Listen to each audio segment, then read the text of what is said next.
te padeon dieo.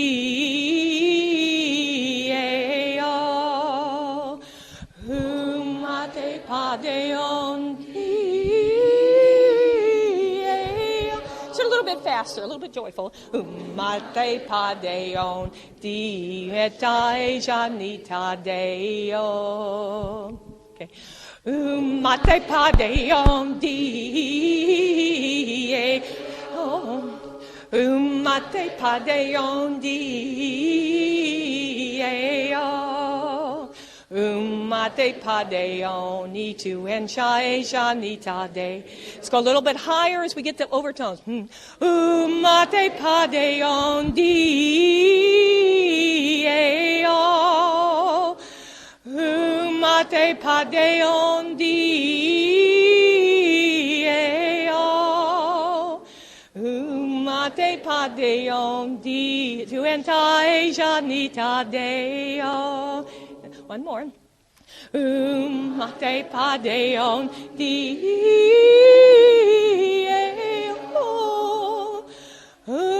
Mate padeon dieo.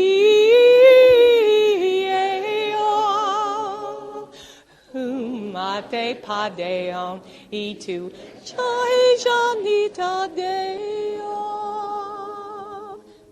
And that's an example of singing through the stargates. Okay, you take it from the primal, from the kind of creation and down, and you open all what you need to open, so it allows you to form that pillar light and go through the stargates. Okay. How's everybody feeling? Okay, great. Is it? Okay, so what we'll do is now that we're of course in this perfect beingness, right?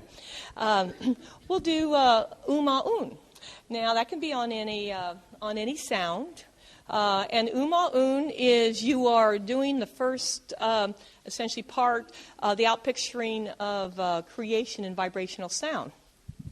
And so un being the sound of the first particle, and then we have that's those first sounds of creation where we're starting to understand where the uma a tre ina a comes from. So we just do and uma and that's how I do it, and I just go off wherever I want to. So join me in going off wherever we want to as we sing the primal sounds of creation. Uma-un, uma-un, uma-un, uma-un, uma-un, uma-un,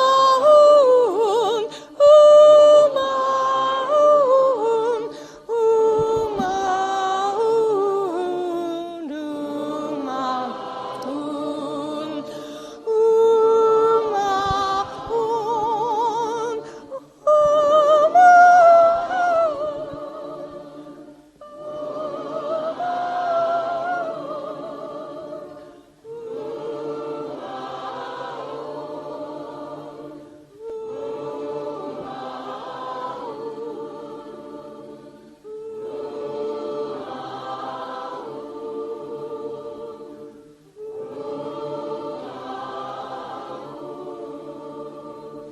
We'll add the 7 primordial tones, which are another expression of the outpicturing of creation as sound and as audible sound, and it's essentially the Kristalla. Karaya satala durum etadur. And okay, is that too high? Karaya okay, that's okay. Karaya satala durum etadur. Karaya satala durum etadur. Karaya satala durum etadur.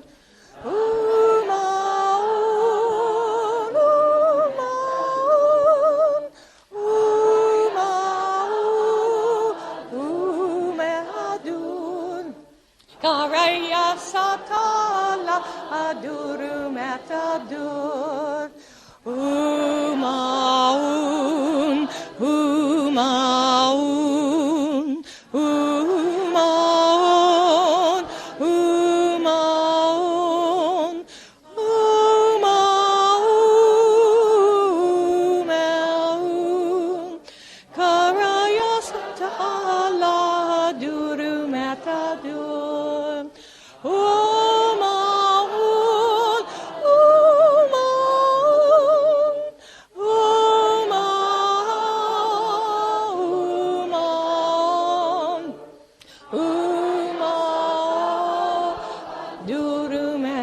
dur.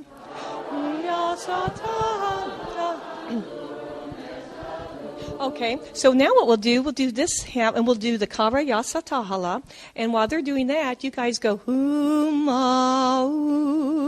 You want to try that? Umaun. And just keep that up. Umaun. Okay. Kara Yasa Tahala Durum Etadur. Karaya satala duru metadur. Karaya satala duru metadur. Karaya satala duru metadur. Karaya satala duru metadur. Karaya satala aduru metadur.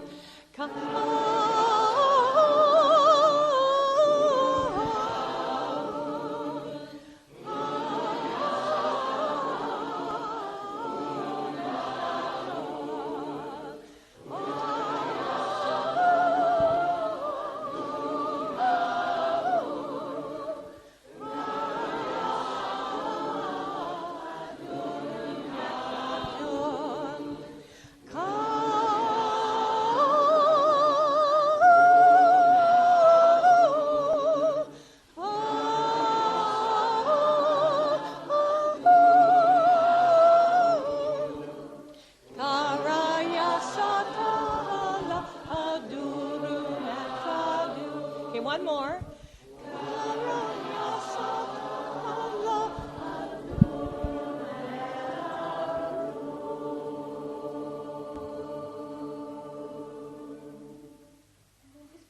Breathe in that wholeness and original creation, and just kind of sit with yourself a minute before you decide to all rush out and pay your back time.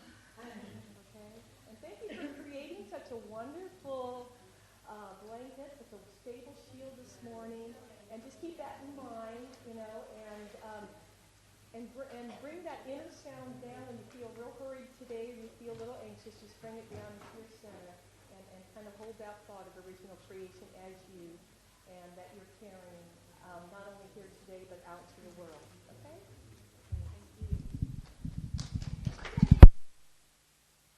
Divine blueprint form.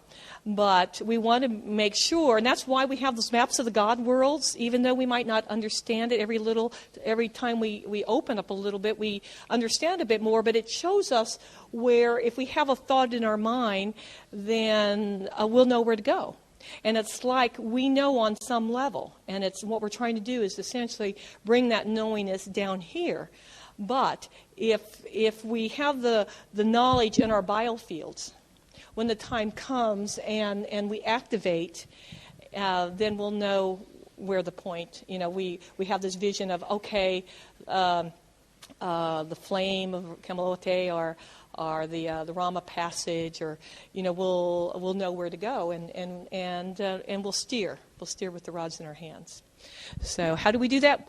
Well, right now, we haven't really gotten a lesson in how to steer with your rods, but that'll either come or we'll just know. But it's kind of neat to kind of practice and becoming. Just imagine yourself as the rod and the staff. So let's go ahead and sing this one more time. So we spin to the left, then we spin to the right. Merkaba spinning helps us all take flight. We spin, spin, spin, shape our pillars with sound. The rods in our hands steer us homeward bound. Let's sing that again. So we spin to the left, then we spin to the right. Merkaba spinning helps us all take flight. We spin, spin, spin, shape our pillars with sound. The rods in our hands steer us homeward bound. 33 and a third RTNs to the right. We spin clockwise, our electrical's bright.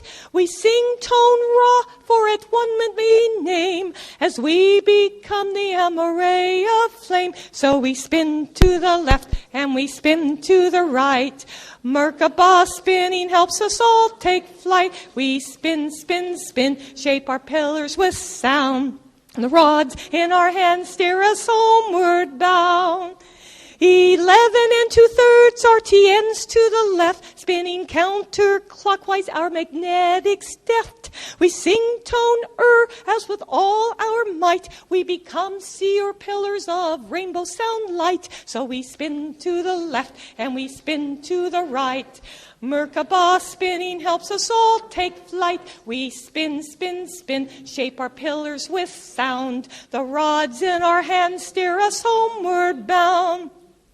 Counter-rotating cones encircle every form, breathing in and out breath of God as its norm. It carries consciousness to help us bilocate. When we hear the call, will help us through the gate. So we spin to the left and we spin to the right. Merkaba spinning helps us all take flight. We spin, spin, spin, shape our pillars with sound. The rods in our hands steer us homeward bound. So we spin to the left and we spin to the right. Merkaba spinning helps us all take flight. We spin, spin, spin, shape our pillars with sound. The rods in our hands steer us homeward bound. And so it was. I had written the words to kind of give a kind of encapsulated what the Merkaba does. It's the movement of God's consciousness, but we carry consciousness. So if we have to drop the body, then what we're told to do is to form our consciousness into an Akasha shape. Okay, and that will help keep us from, let's, and I don't mean, let's say if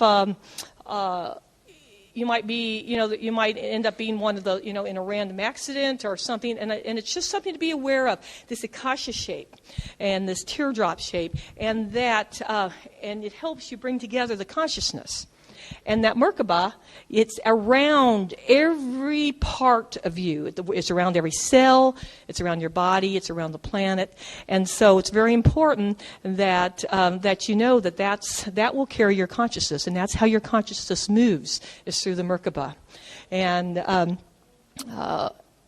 let me see, and also when I'm saying here the breathing in and out breath of God as its norm, because the Merkaba is the breathing in and out the consciousnness. It's bringing we're bringing in the consciousness, which everything is, and then it's breathing out. So it essentially is our energy circulatory system, the breathing in, and we call it the breathing in and out breath of God, and it carries consciousness because it'll help us bilocate. So when we have to go places, it'll help us move. And so that's the Merkaba dance. So I thank you all for joining in. Hello, and I would like to thank you for your patience. And I won't say I'm not doing the I'm sorry thing anymore in Guardian time, right? But I will, on behalf of the beloveds and ourselves, thank you for your patience and understanding when it comes to a need for time flexibility in relation to the Guardian material. It's kind of like being a cosmic doctor of sorts, where you're just on call and you always have the beeper. You never can escape it. But I'll wait till everybody's seated before I get into being sociable. Blinded by the light. No. Yes, you can do that, hon. Thank you. Thank you. Sandwiches will be down in about 1 minute. So if you see me standing at the door, those who can just unobtrusively will just come out, and you're all paid. We'll just check them off and hand you your sandwich. Okay? Thank you. Sorry, Jess. Anyway, what? No. Later. Anyway, thank you all for coming. This was interesting because this wasn't technically going to be a large event. It was supposed to be a small event for the European people to give kind of a recap of what we were going to do, what we had done in Phoenix, because it's hard for a lot of the European people to come to Phoenix because it's a big trip and it's expensive and all of that. Well, it turned into something completely different, and then we found out why. There is a very big, in fact, the biggest we've ever participated in, grid activation that is taking place tomorrow morning, early tomorrow morning, I believe 6 a.m. tomorrow morning. And we knew it was coming for a few weeks, but have no idea what it is. We've just been informed of what this is. And in order to even explain what this is, well, what I will do, because we don't have a lot of time this time, and we can't go on and on and on till 6 o'clock in the morning, because we need to be strong for that time in the morning. What this workshop is going to become is, first of all, a celebration, because there is a celebratory element that was not discussed in Phoenix that I found out about later, and I was very thrilled. So there is something, a very big silver lining to what appeared to be the clouds that were revealed in Phoenix. So we're going to review Phoenix a little bit, and especially because afterward, even on the e-group, is going, well, she said there were 3 announcements and there was only 2. Actually, there were 3. I did make 3. They did make 3. And I will recount those so you understand what they are, people who might have missed that. So you understand what this is. I mean, Phoenix was a bit scary, I think, for a lot of us, for me anyway, because I found myself, if ever I wanted to quit as a public speaker about these things, not quit with the beloveds, but quit speaking about it, it was then. I don't want to tell people we're on evac. You know, what does that mean? You know, if I know what it means, I would be all right telling you. But at that time, I didn't know a lot about it, not much more than you on a conscious level. Now, we've gotten a lot more information in since that period, since Phoenix, and we do have a bit more understanding of what evac engage means and what it's a part of. What it's a part of, it left me speechless with the transmissions that came in after Phoenix. It didn't stop. It started in Phoenix and just kept going and going and going. And with these transmissions, they get them in on the frequencies that are available in the planetary grids when they're available. So I'll get like 20 pages that go with this section, 10 pages that go with a section over here, 15 over here, and then I have to try to assimilate all of these into the linear sequence of what came first. What do you start talking about first to get to what conclusion at the end, because it's important. So there's a stack of papers like this of new transmissions that are mostly, recently, when I've been working with the Hathors especially, they go direct cognition and visual a lot, because you can hold a lot more data in a visual file than in the long word things that make everything easier because you can read them out, but they take forever to transmit. So I've got tons and tons of new diagrams that are underway. I've brought some of the rough forms of them. So they're built on ones you've seen before, but there's more information put into them. So I can hopefully give you an idea of the sophistication of what we're involved in. What we're involved in is actually, it's quite exciting in one way. In a simple sentence, we can sum it up as being called a return to the Garden of Eden. Now, if you don't know what an Edon is, or an Adon, or any of those parts of the light body structure, it probably won't mean a lot to you, except that, yeah, we heard about that in the Bible somewhere, right? In the religious texts on this planet, there have been hints all along of the original teachings. The original teachings were the freedom teachings and are the freedom teachings and will always be the freedom teachings. Whether or not people choose to believe them, it doesn't matter. It doesn't change the fact that they are real and that these mythological stories of creation that have come down in, to us, even into this time, still have pieces, but distorted pieces of information. An Edon, for example, it's E-D-O-N, and then there are smaller EDENs.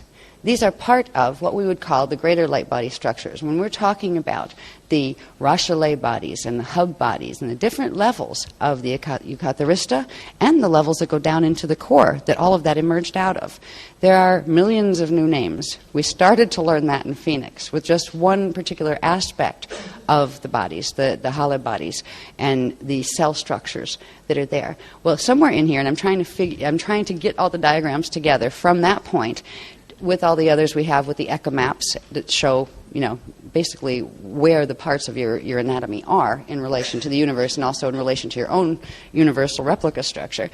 In here somewhere, there are a set of cells that are known collectively as the Edon, and they are separate cells or domains, electromagnetic domains, that are considered the middle worlds. We would be, and this is what confuses me to death, we are considered the outer worlds here because we are of the last step of the manifestation process. If there are several stages, let's say several days of creation that take place from the first particai, and then the particai becomes a particate and a particum, and that forms the first chelon, and that forms something that we're going to learn about that's called a tauren, T-A-U-R-E-N.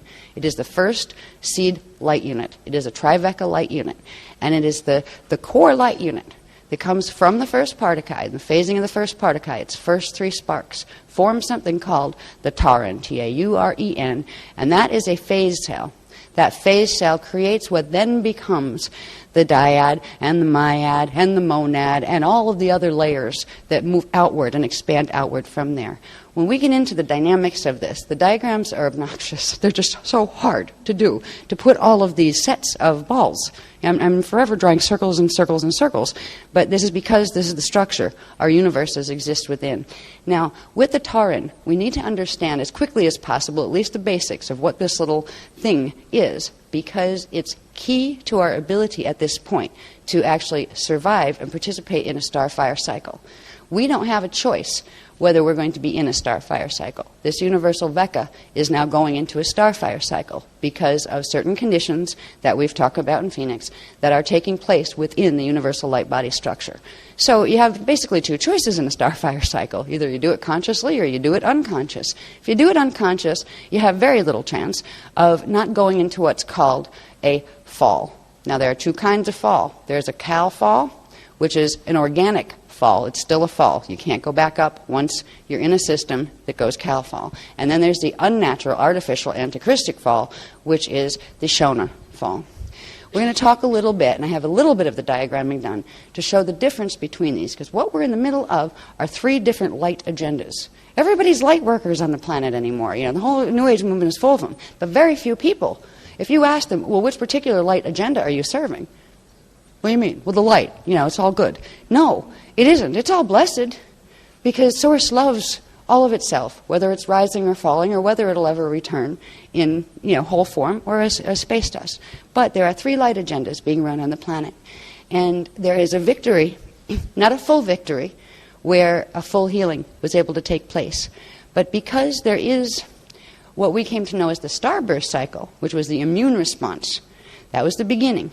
There's a step after that if even that isn't clearing the outer domains, the inner domains will open, and they will clear off and literally quickly sever whatever is falling, so it does not compromise anything that can still be brought in.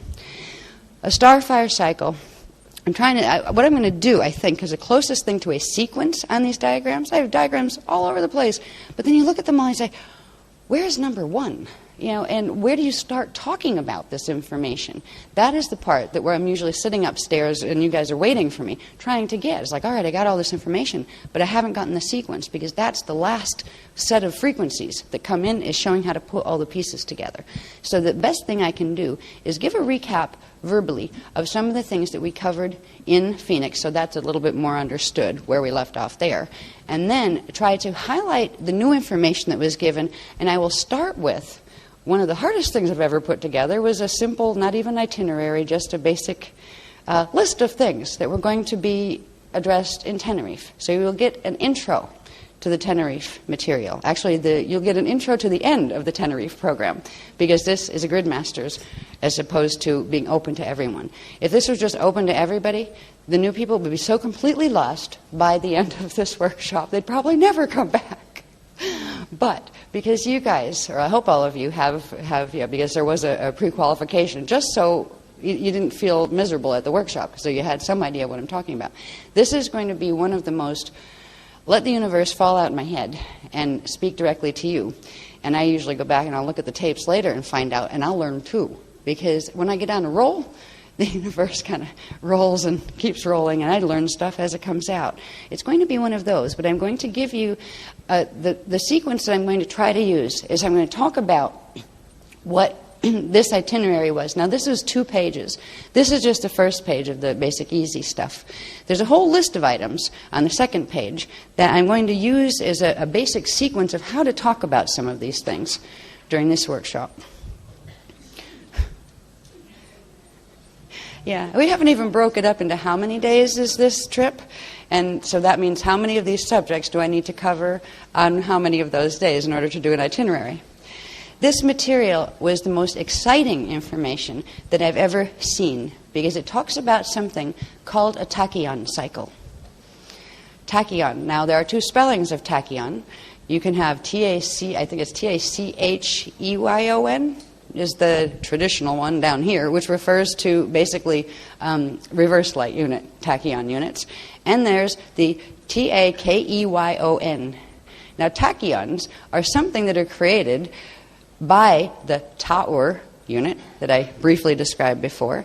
And there's several stages of sparking that happen. When a Tauer sparks, it creates T-A-U-R-S, Tauers, little ones, and they combine to form chelana. All right, chelana become tachyons. And tachyons are known as superluminals. These are the invisibility field things. These are fields that allow hyperspace. These are spark currents that your body is capable of generating, that the planetary body is capable of generating under natural circumstances, that the universe would naturally generate under natural circumstances. At certain points in the huge cycles of the yugas and beyond them, where the light bodies recharge and regenerate themselves, they do it through several processes. One is natural starburst, like the starburst cycle we went into, but we went into it in a crisis situation where it was triggered into early activation. There's something else called starfire, and this is the completion and fulfillment of a tachyon cycle. A tachyon cycle, if you think of a little light unit, say, at the center in the azure, be it a cosmic azure or, it's in the center of the density 2 shield at the azure in relation to the catharogrid structure, which means you have one in your azure too. Imagine this little tiny first light unit, first Tribeca light unit, and it contracts and pulls in toward its center and then expands back out. And it does this. It pulses. And every time it pulses, it sets out little chelana sparks. And the chelana sparks collect, and they form keys. And there's also parts like the ina and the ka. And we got all sorts of things happening for this workshop coming up that have things, rhymes such as Enoch at the door of the Torah of the Tower, and all of these sound tones are referring to parts of the anatomy of the light body that go with the Tauran first Tribeca light unit, and all of the structures that form out of this. This is also, through all these structures, is where you find out the real living light lotus seed, as opposed to the daisy of death seed, or the seed of Metatron. Because the seed of Metatron, aka is also known as the demon seed, is something that has affected the function of the Tauran units from density 3 on down in this Veka since it started with the fall of Metatron, which was a long time ago. That was 150 billion years ago, I believe, which was pretty recent compared to the 250 billion year ago fall of Lyra, which happened in density 4 before that. But when we're talking about this thing called a demon seed that has to do with our light units right now, it is a density 3 mutation of the natural Tauran on the density level.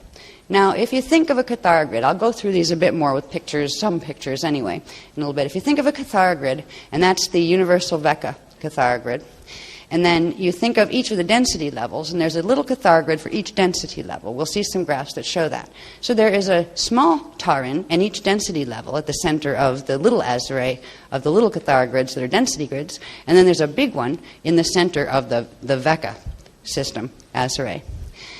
Now, there's been a quest in this time matrix for literally control of this matrix in order to use it as food fuel for a fallen set of black hole systems. This is not a new game. This has been going on for ages and ages. In fact, the angelic human form was created specifically for the purpose of preventing this from happening, and so were the indigos in this matrix. These, if we look back in the Voyager's history, we were shown, I believe it was 560 million years ago, is when the angelic human Orifeme form were created. And 570 million years ago, the full Orifeme form was created, having to do with the Gaian-Orion Wars period 570 million years ago, then the Terran Wars period 560 million years ago. All right. Our races were created in order to heal this problem. So it's not as if somebody, just kind of like threw us into this and we're poor victims. We're not. We've been engaged in this the whole time. What occurred 570 million years ago during the Gaian-Orion Wars period is actually what was the cause of when scientists now look at our Milky Way galaxy and they see Sagittarius A and they see Sagittarius A star, and they start speculating that because of the way everything behaves, it appears there's a black hole at the center of our Milky Way galaxy. Yes, there is. It was actually part of other galaxies. It is a spring-off that it fell into this black hole status. This part of this Vecca system fell because of what occurred during the 570 million year ago Gaian-Orion Wars period, and then what occurred after that on Terra, and then after that down here in density 1. And what occurred was, if you think of a Taran unit as a tri-Vecca light unit, just 3, 1 on top and 2 small equal-sized balls of light, okay? They're points of radiation, is what we're talking about. Points of radiation that create the foundation of what becomes light, even detectable light, not just perceivable with your eye. So every density has its first Taran unit. Now, the Taran unit phases. It has 3 particae. It's composed of 3 particae. Therefore, it is the first kilon. Okay, we've talked about the first kilon before in relation to the Akusha complex. So this is the beginning of that complex, where things come from the first particae, goes through its phasing, gets to the triad form, and then the triad contracts and pops back out and creates 3 new particae that are the Taran. So every density level, every Vecca, every creation that has a Cathara grid starts with this. Starts with the particae, what the particae does in its splitting to form the triad. Now, a triad is different than the Taran. The triad is 1 360 quantum, or full circulation, and then particae 2, the second one, that splits the first one. So you have 2 half quantums. That is the triad. Now, what that does, when the particae, and it's the first particae is split into 2. The second one came through, and that's what split it. When these 2 of particae 1 come back together, they form a spark that is an equal quantum. It is the same quantum of energy that would be in either particae 1 or particae 2, because they were created as an equal quantum set. Those sparks, first there's one, it's called a down phase spark. And this is where you get quarks, up quarks, down quarks, charmed quarks, all those kind of things. This is the beginning of before we have quarks that make up our subatomic units way down here. At the first levels of first creation, you have the particae that split. The particae 2 splits the first particae 1 splits, phases back together, sparks, and then flips around. And it does an up phase where particae 2 splits up. This is where you end up with atomic and etheric frequencies. All right? It has to do with up phasing or down phasing of the particae unit. So the first phase, it's much easier with diagrams, and we will have them by Tenerife, but right now we're just doing hand language. So you have particae 1, you have its particae 2, you have particae 1 phases, makes a spark, you got a spark down here. Now the spark happens, it pulls back up in to the core particae, which is particae 2 at the moment, so particae 1 and 2 and the spark go back together, and that's called the backflow return spark.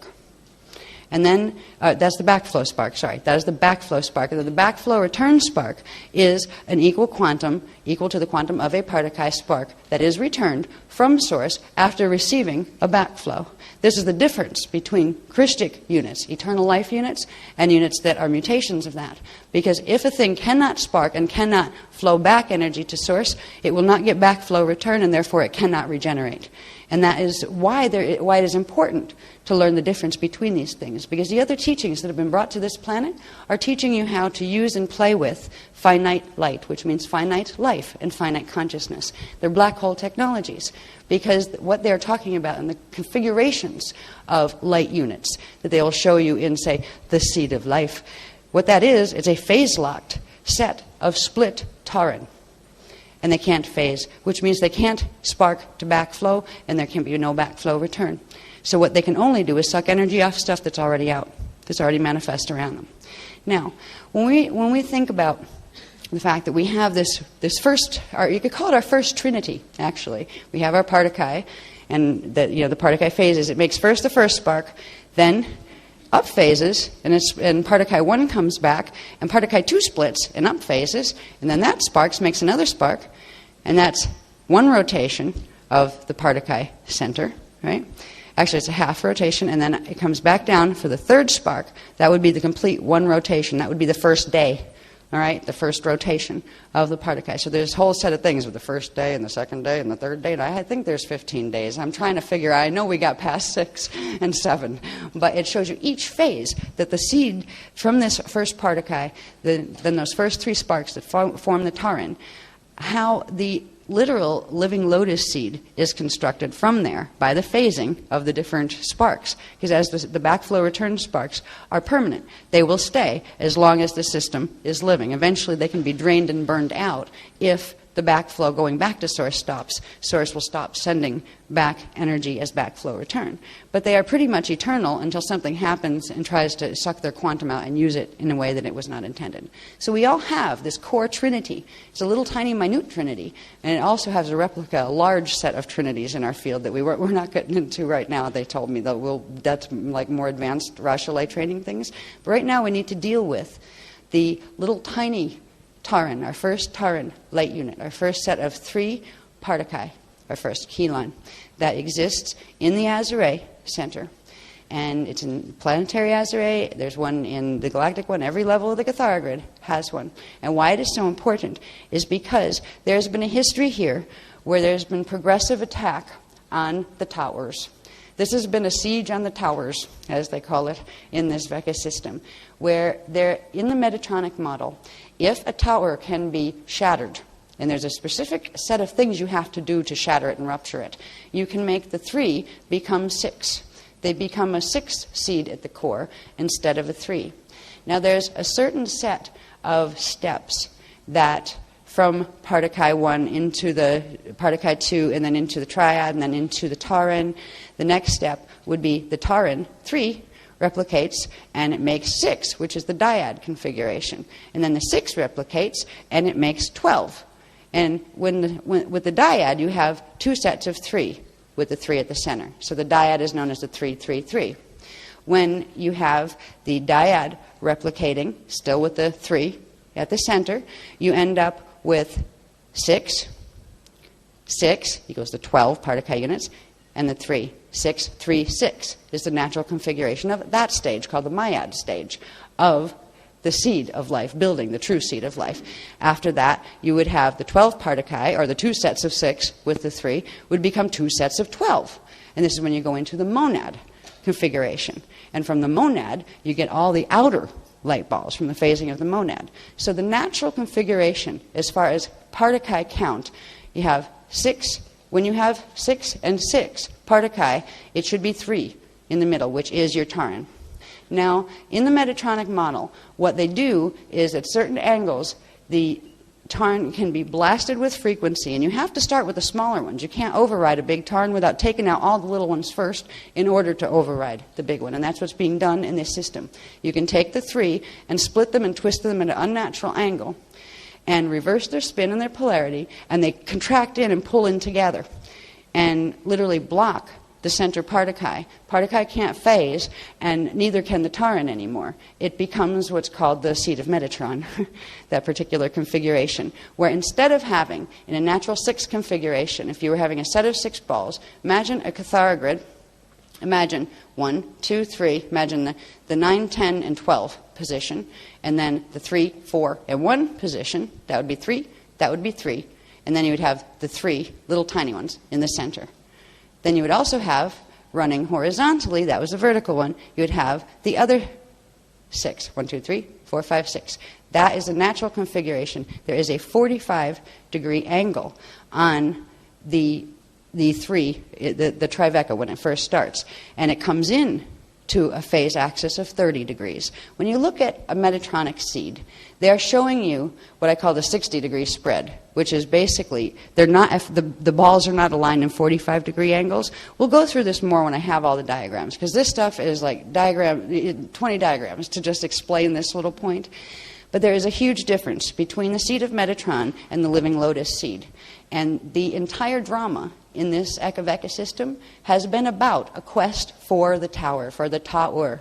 And the Ta'ur is the seed from which light and life and consciousness manifest, and through which they come from the Partakai state into progressive levels of expression into outer manifestation.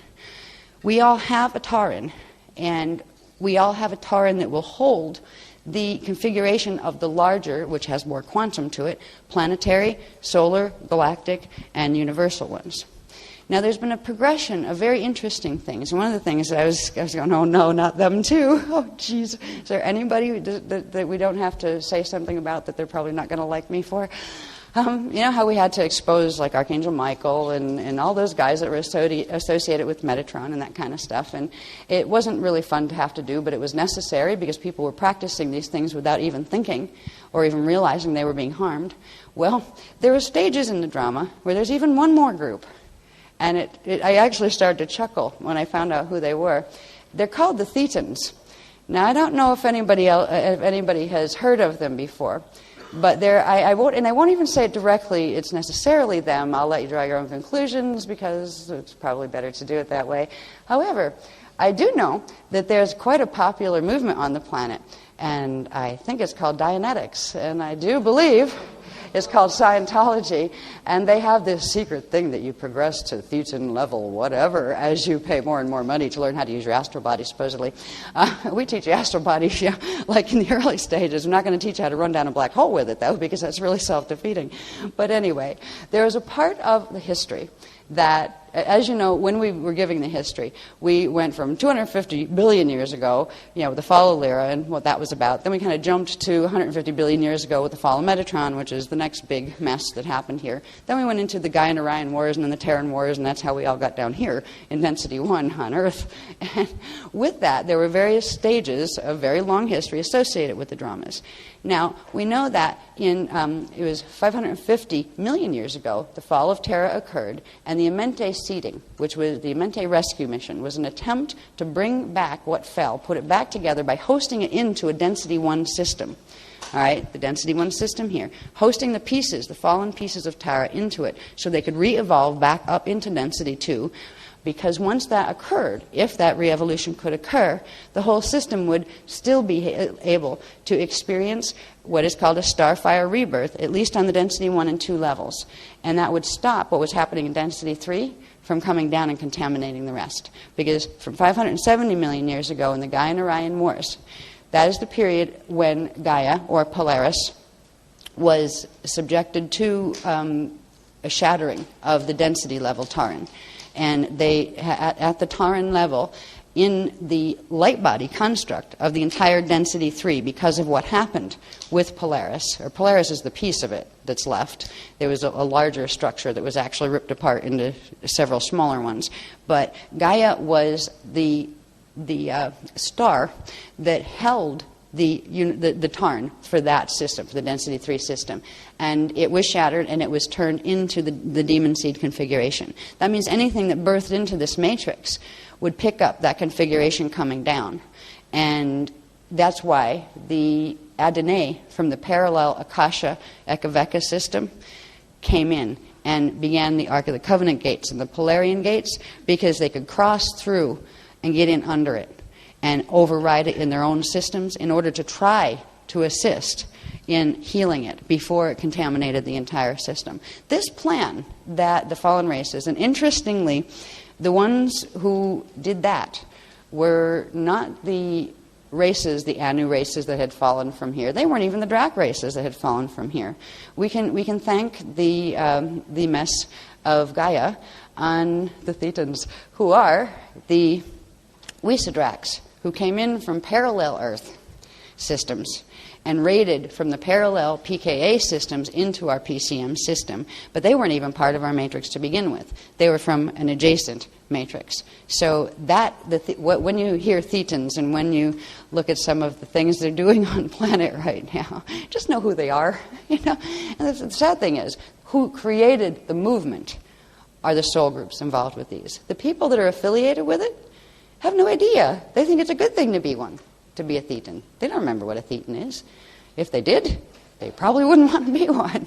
So anyway, we have a situation where tomorrow morning there is an activation that is taking place, that if it can be caught, if we can catch it, and the only we's on this planet that are capable of catching it are literally the Adonai indigos, the ones that came from the Adonai side, because we carry the coating that can still anchor their configuration of the Taran to reset this one. Because what is happening right now, and I'm going to go through this a bit as the day progresses, and then try to wrap it up and show you a little bit more clearly about how this Taran problem is affecting us and what it has to do with what happened in Morocco, what's happening in Density 2, what it means that the gravitron is now shifting, because that shift is what is going to pull us into the final, Density 1, into the final configuration of the twisted Taran, where it can be blasted by the the Budhara matrices in order to separate it and create the demon seed. So that is why it is beyond the point of not fall at this point. I will tell you one thing, and I know this is, I'm piecemeal here, and this is how my understanding is this way too. There is so much data that goes with this as far as technicals. I wanted to run. I really just, oh no, just please don't make me teach this. I mean, if you want me to learn it, just like, can you leave a book? Just leave it there. I'll read it, I promise. Yeah, it doesn't work that way. It's very, very complicated. But in all of this, there is a joy. Yes, we are on evac mode. But that doesn't mean we're going to get up and run in 3 days unless it all crashes really fast. And in case that happens, because when you have situations of energy that are this volatile at this point, where you have a gravitron vortice set activating on this planet, picking up speed. It was already activated in 2004, but now it is picking up speed, and it has already begun its shift. It is now, as of December 21st, it aligned vertically with Earth's natural staff. It will break that staff in frequency, and it will pull it progressively into the opposite alignment, where the gravitron, now I'm going to get dyslexic with this because I can watch my hand and I'll have it going the right way, but it has to go the opposite way to you. Anyway, just imagine the gravitron at a 23.5 degree angle, and that's how it was, and it was holding our magnetic fields and our electrical fields, and the solar ones as well, into that configuration. It is now been pulled into a vertical alignment, and that vertical alignment is being accelerated where the vortices are spinning faster and faster around what is the natural central pole, or what would be the natural north pole, and that's not what reads as north here. That's not geographical north because of the tilt of the planet, which was held by the gravitron. Part of the gravitron is still holding that tilt, or we'd be rolling already. But right now it is vertical. It's accelerating spin to the point where it will pick up enough torque to pull the staff axis of Earth, and literally it's not just Earth, it's the Sun, it's this density system. This goes all the way into Sagittarius A star, which our science has identified as the core of the Milky Way. And they are shifting the entire Density 1 into the fall configuration at this point. The gravitron is the method, the part of the beast anatomy. We talked about the beast machine, the black hole machine. The gravitron is the part of it that enables this to occur. Now, the gravitron is not localized to just Earth.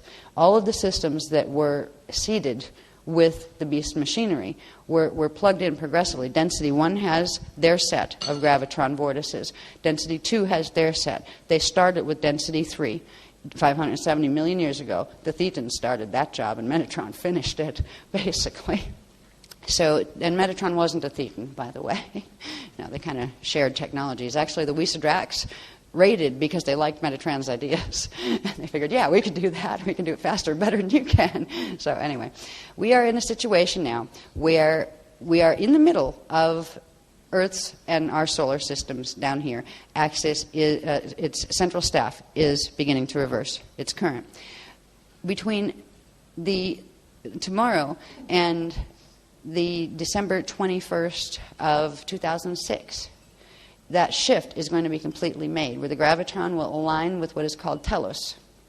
Now, if you've ever heard of at some point, I forget which workshops it was a while back, we had to deal with telos. Telos is when we look at the Eka-Veka maps, and we know the little Eka stargates at the core of that. Stargate 1 of the Eka was Brennoe. And there was the fall of Brennoe drama in which a part of Brennoe, Eka 1, was pulled off and reversed. That became a system that they ran wormholes through called Telos. Tellus is connected to Mount Shasta, just so you know, and a few other places, but that's its main anchoring rod.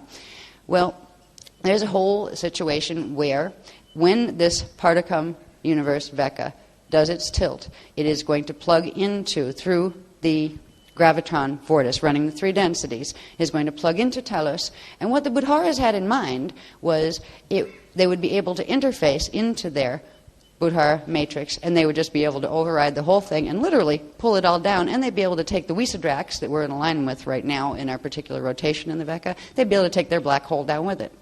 What they did not expect, and this is the part that I would like to tell you before I start playing with other things, and because this is the victory, where it may be hard to understand a lot of the technicals, but there's something really neat that took place because of this, where at a certain point, when compromise, such as is happening now, when the Taran of a Vecca system is going to fall, the natural response to that is the hub gate sets open. And they will purge anything that is not hub compatible. Anything that does not have its original encryption from in the hub. If there was something that was created in the outer worlds, but it never went through a tachyon cycle to draw it back into the hub where its vibrational pattern got set in the hub and then came back out again, it doesn't have a vibrational pattern in the hub yet. There are specific ways that that's supposed to occur in natural evolution. And if there is a system that doesn't have yet a completed tachyon cycle where it hasn't been inhaled into the next level in, it won't have an imprint in there. So if those hubs open and run their frequency, they will set back to space dust anything that appears as a distortion or that is non-compatible with their original creation systems. Now, this wouldn't normally be a problem for universes, but when you have a situation like we have in our Eka-Vecca system, and this is why the Buddharas didn't think that the inner races, the Haturs and the beings in the inner and the middle worlds, they didn't think that they would allow it to happen. They thought that they would just stand back and stop the gates. They could have stopped the gates. They were triggered. They could have stopped them. They chose not to. They chose not to intervene. Not because they want to send us all back to space dust.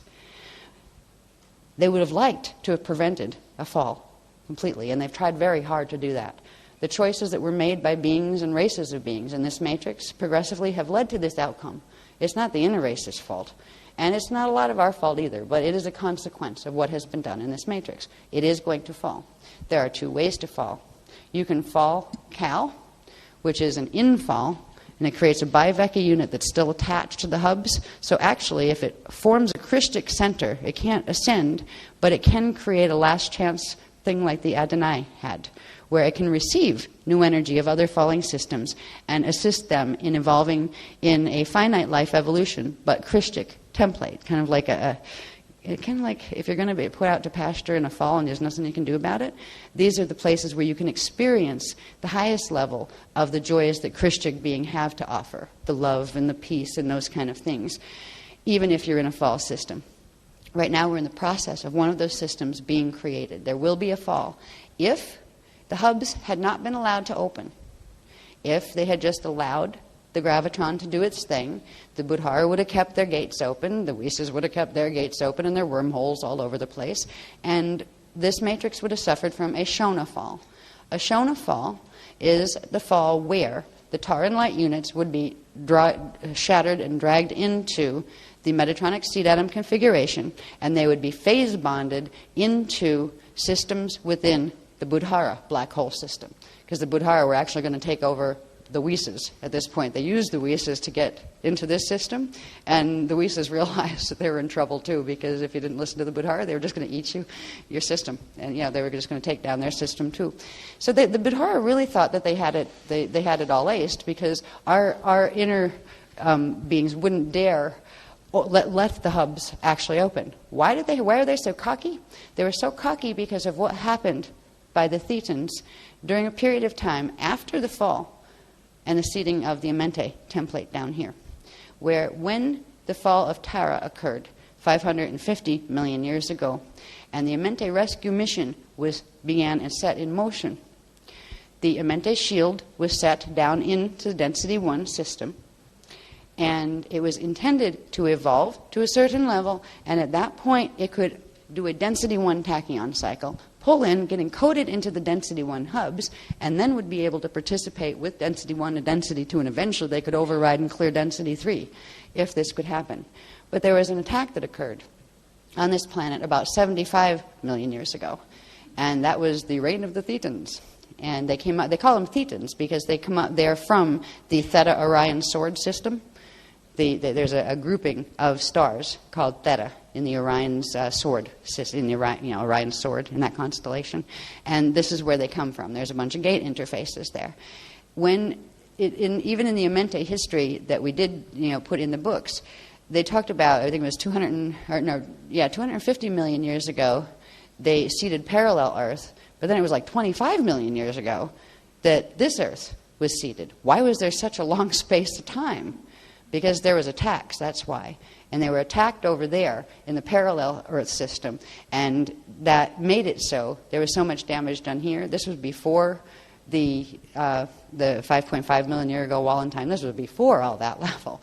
These were things that happened before they even got seeding 1 seeded on Earth here. And this was the attack of the Thetans. And what was done at that point in time was the planetary, and not just the planetary, but the density 1 level of the Tauran was not shattered, but it was put into its first stage of that. The graviton networks were set up, linking through into the already partly reversed Milky Way core, all right, with Sagittarius A star and those things. The graviton set was linked between our sun and Earth into those systems, and it meant that Earth's Tauran was twisted upside down. Now, a natural Tauran light unit is supposed to have, even though it does spin, its start spin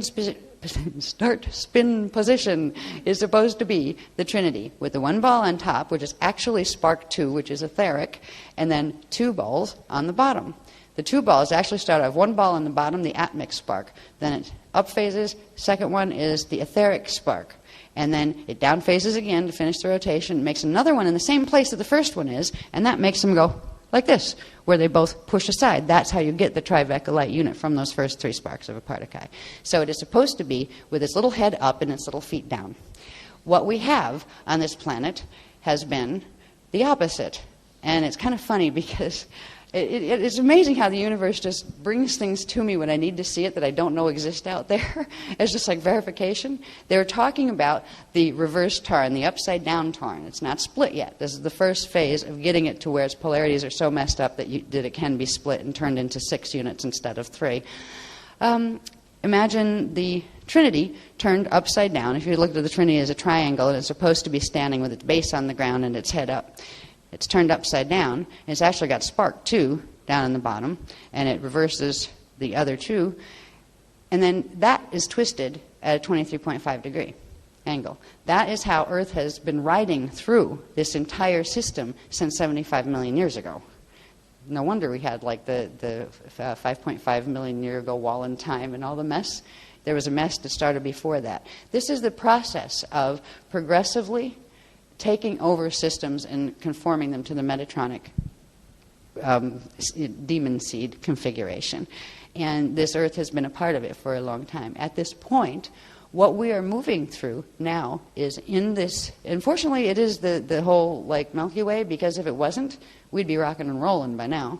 But we're shifting with the galaxy. The galaxy itself is, so it feels relatively, almost, not quite, but almost natural to the planet and to the sun and the solar systems. They're not thrown out of whack because the galaxy is where it's supposed to be and the planets or the solar system are shifting.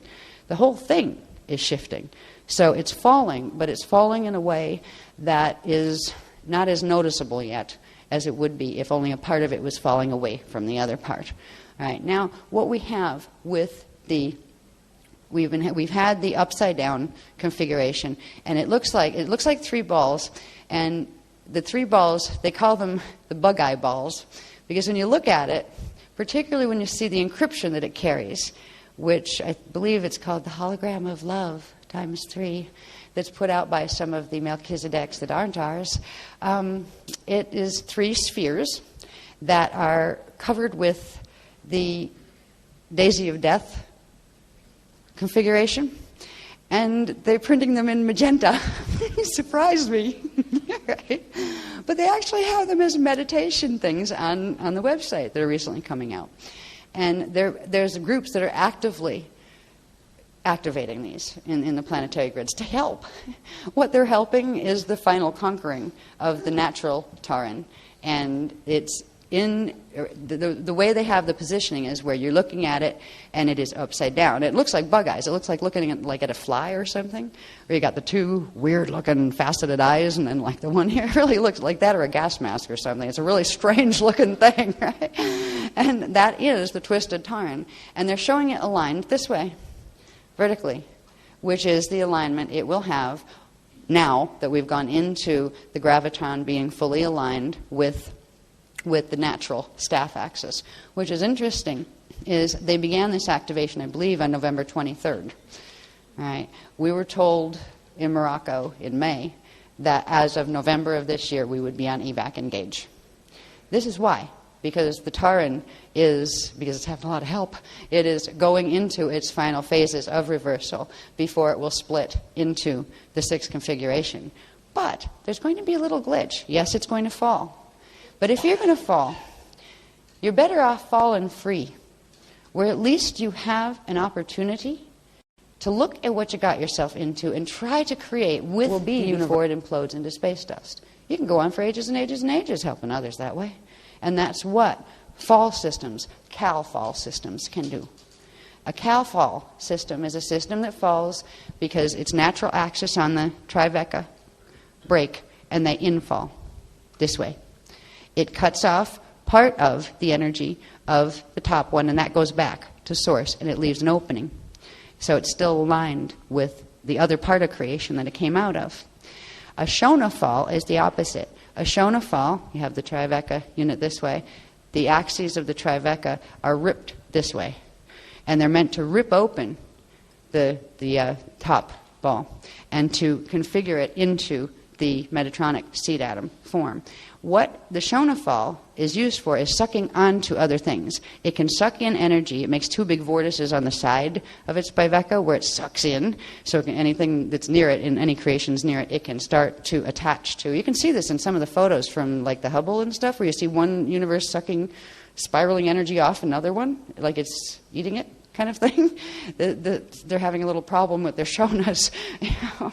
Now, with the Shona fall, there's a huge difference, because if a unit falls Cal, it will stay in the place where it was originally, and it will fall there as a black hole system until it burns out. So if, say, we're in a particular position in our Eka-Veka rotation, and right now we're aligned with the Particate side, so we're on a horizontal. If this Veka fell here, it would leave a black hole right there.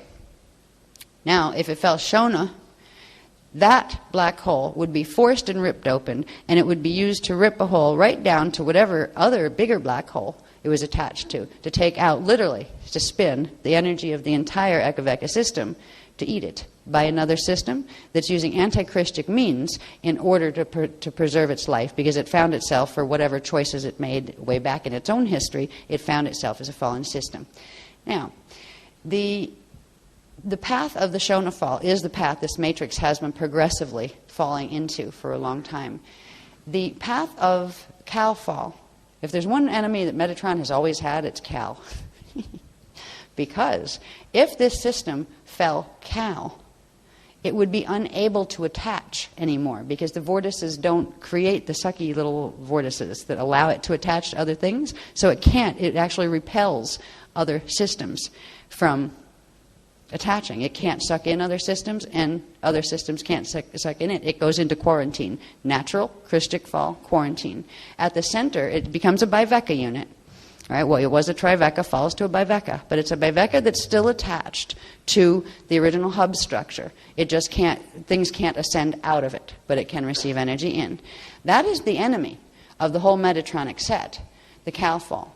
Because, and also whoever's teaching about Cal, and there is, for instance, one of the big bad words for like things like the devil in Ekankar happens to be Cal.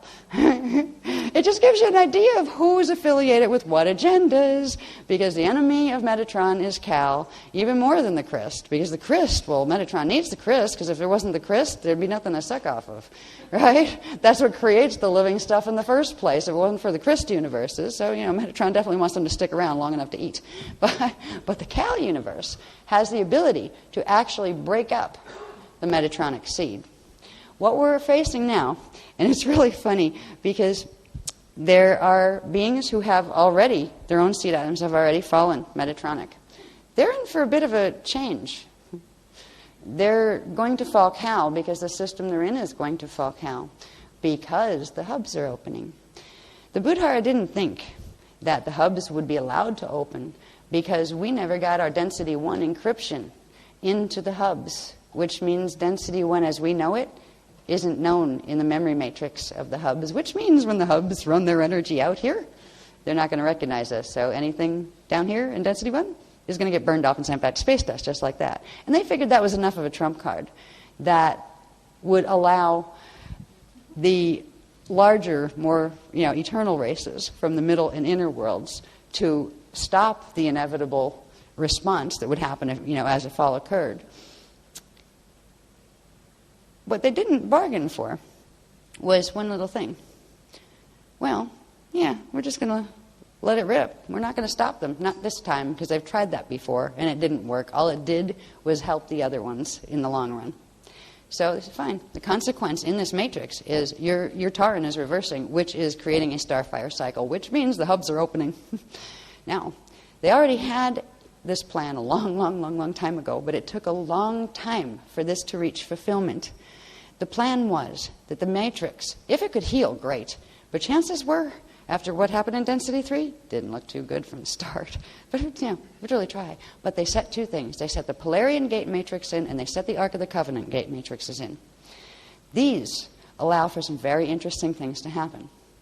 Because if those matrices are activated under certain conditions, they're capable of running the hub pulses. So the hub pulses don't run directly into the signets of the Vekas here, which means they won't fry them on contact. So there is a mission to finish. The mission to finish is the hub pulses were allowed in response to the Buddhara. This just occurred. The decision was made. It was a stalemate, really, where the Hathors and the beloveds from the inner and the middle levels of creation we're like, well, yeah, we could intervene again and stop the hub pulses. And what that means is they are going to fall. We can't stop the fall. We're going to lose all of them if we don't open the hubs. And they're going to fall Shona, which means they will simply be puppets until they are ingested by the Buddhara. They will never know freedom again. They will never know freedom of thought, freedom of anything again. If they are going to fall, first of all, we'd like to get the ones who aren't going to fall out.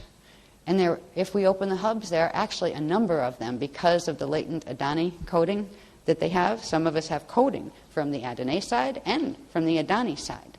All right? Because some of us we worked as hosters. I did this. I remember this ages and ages ago before I came into this matrix. It just dawned on me. It just was there.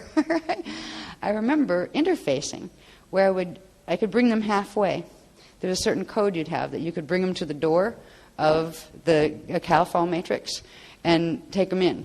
And you had to do that. There had to be somebody that would take them through that could buffer them from the hubs because something falling couldn't come through the hubs.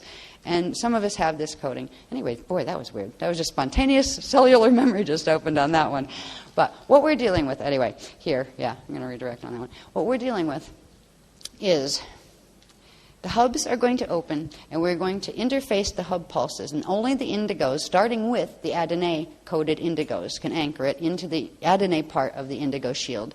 Then it will spread into the indigo shield. The indigos together have the ability to bend the pulses that come up from the hub, interface it before it would go to the signets gates. Because when, like, say, hub pulse 12 releases from the hubs, starts to come up, where it would naturally go first, normally, would be signet 12. If it hits signet 12, it's going to fry anything that's not normally a part of the signet 12 pattern, as it was last known in the hub. And because this system hasn't been able to inhale for a very, very long time, everything in this matrix as we know it right now would just literally be sent back to space dust because there's no encryption. So we're not going to have that happen at this point because the indigos are here. And this is why the Adonai came online not too long ago, and the Hathors came online in Morocco. They watched the drama. They knew how far it could go from the beginning. They didn't know if it would have to go that far. But if it did, there was a solution. And that solution was to make sure there were enough indigos, Adonai ones and Iani ones, in the matrix, where the indigo shield would be able to intercept the hub pulses when it came up, redirect it through the corresponding arc gate. That would keep it out of the direct alignment with the signet gate, because if it hits the signet gate, it'll just start red pulse purging everything all the way through. So the arc gates are meant to be able to hold this frequency. From the arc gates, it can be bent back into the seed atom center and down into the Tauran. This gives an opportunity to any bits of the Tauran that can be turned back around before it finishes its flip fall. And that's what we're doing tomorrow. If we can anchor it tomorrow, and the beloveds are definitely planning to make sure we can take that upside down bug-eye ball thing that used to be our planetary Tauran, and literally at least a part of it, as far as like a little bit of frequency from each ball, pull the whole thing back up into its natural alignment so it becomes capable of getting encrypted, one dimension at a time, by getting encrypted back into the hubs. Because when we take the hub pulse, catch it, pull it through the arc gate. From the arc gate, there is this thing that's in the arc gates that has to do with the hubs. They're called arc hub cluster gates. If you look at an arc gate as the center ball in a monadic configuration, then there's those 12 ruche, in the ruche format, balls around that center ball. Each arc gate is going to have its monadic flower, its cluster. These are gate sets that are going to open. The imprint of all the areas there will be taken and carried on the hub pulse back in as the indigos help it to bend. Now the bend part, it takes a few months. It took about 3 months. It was like October 2nd, I believe, when the hub pulse 12 released in Phoenix. Now it is anchoring at 6 a.m. tomorrow morning. All right. So that took from, what was that, October to November, November, December, January, about 3 months for it to go from the inner hub through the middle worlds and into the outer worlds and into density 1. All right. So now we're at the point we're going to grab it, pull hub 12 pulse up through arc 12. That's why we're in the UK, because it's the Cornwall arc gate. And then by the time, it's going to take another bit of time. By February, it will be ready to anchor into Tenerife. And that's what we're doing in Tenerife. Now that is when it will come down, and the encryption of all the lands and the people and the things that are here that can hold even a base 3, because of the Trinity gates that were put in, that can hold a base 3, will be taken in on a base 12 host into the encryption. So the encryption of all of us will finally get set into the Amente encryption. Will get set piece by piece into the hub. Because once the hub pulse comes up through, normally we go through the signet, but nope, it's going to go through the arc gate. It's going to bend back over, come through pillar 13 that was activated in January when we went to India. So that's strong enough to hold it and run it. It will take the encryption down through pillar 13, run it through the planetary Tauran, and it will give enough frequency to encrypt the Tauran with the proper Amente pattern and to turn part of it back around where it will go back into its natural configuration of the Trinity instead of the buggy ball. And the frequency will continue through the Tauran back into the hubs, first into what's called the Edon levels, which are the middle levels, and then into the hub inner levels. And then it will be encrypted into the hub. Then an open circulation forms between that whole arc gate cluster, with the arc gate at the center and the monadic cluster of gates around it, and the encryption. And each one of these, for each gate, we are going to re-encrypt, starting with 12 and working our way down. And starbursts are still occurring as scheduled. Right? There's one more thing to keep track of, but it's exciting because piece by piece, we're going to be able to assist the planet in anchoring. See, if there was nobody here to do it, the planet wouldn't have any ability to pull its own back at this point. It needs indigo shield here, because the indigos collectively have a stronger shield than the planet does. They were encoded as the big galactic guardians. They hold more of the imprint than the humans do. And when they work together in a stack, going up the densities, they can do things like catch a pulse before it fries a planet and redirect it so it doesn't. And that's what we're being asked to do. Otherwise, this system, the whole system, will fall. Like our Earth and our local solar system would not have a version of itself that will be able to restore and go through a tachyon rebirth cycle. The beginning of a tachyon cycle is getting the Taran in its proper position, its starting phase position, which is head up. Once it's head up, then there's the tachyon cycle. It's going to start one dimension at a time, and then I have a feeling there's a big one. And this is one of the most complicated things I've ever seen. It has to do with how the spiral actually forms through sparking. I'm not even going to go there because I'll lose you because I'm half lost. I can see the pictures almost in my head. These are diagrams we're working on for Tenerife. I hope I get them. But a tachyon cycle is about the formation of keys. And there are basically a set of 12 main keys, and there's a set of 144, and there's a set of 1728. And the keys are formed by sets of 3 Kilon sparks, and the sparks are made by the phasing of the Taran. I think I got that right, yeah. I'm trying to watch the sequence here. So you've got a Taran that phases. The phasing of the Taran is when it pulses, makes sparks. The sparks collect in the Taran, and they form Kilana. Kilana collect as the thing keeps spinning around and making more sparks. They collect and form keys, and the keys spark at some point, and there's phases in this that at a certain point when all the keys collect, these keys are tones. They're what do they call them? Tritone radiation units. This is what the keys of Enoch is about. They're the keys that they're talking about, except they don't tell you about that in that book. Now, there's parts of the Taran that are referred to as the Ina. There's the Tra-Ina-A, right? That's where you get Enoch, what did they say? Enoch at the door of the tower? Yeah, something like that. Yeah, with the keys. There's this whole sequence of the first creation sequence where you see where the words come from. So I hope I get that far with the diagrams. For Tenerife. But for now, even if I didn't get to show you one diagram, because right now they're pretty limp. I mean, they're just the beginning. All right, you've seen this. This is Rebecca. This is what you're going to see in a little while. Probably after break, I'll hit you with diagrams. I want to try to orient it verbally, because I have a feeling, more and more it seems, we're getting nudged toward not having the luxury to produce as many visuals. And they always did say, speakers speak. They don't have to draw, I say, yeah, right. Can you see trying to teach this stuff verbally? I can't remember it verbally. I'd be lost without my pictures, So that's why we do them. But they might be weaning us a little bit, because they could have given me some of this, I would have thought, like 2 weeks ago, so I had some more of it ready than I do. But they didn't.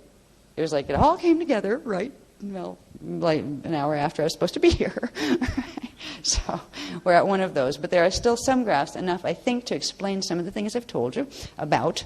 The Taran is going to be a fascinating study of understanding the Taran and the Taran cycle, which is fascinating because it gets into literally how many rotations of a planet are supposed to happen, like the length of hours, the length of days, the length of years, your own personal calendar. It's all about the spinning of the Taran and how many times it pulses, which means how many sparks it makes per phase. And I mean, it's fascinating stuff.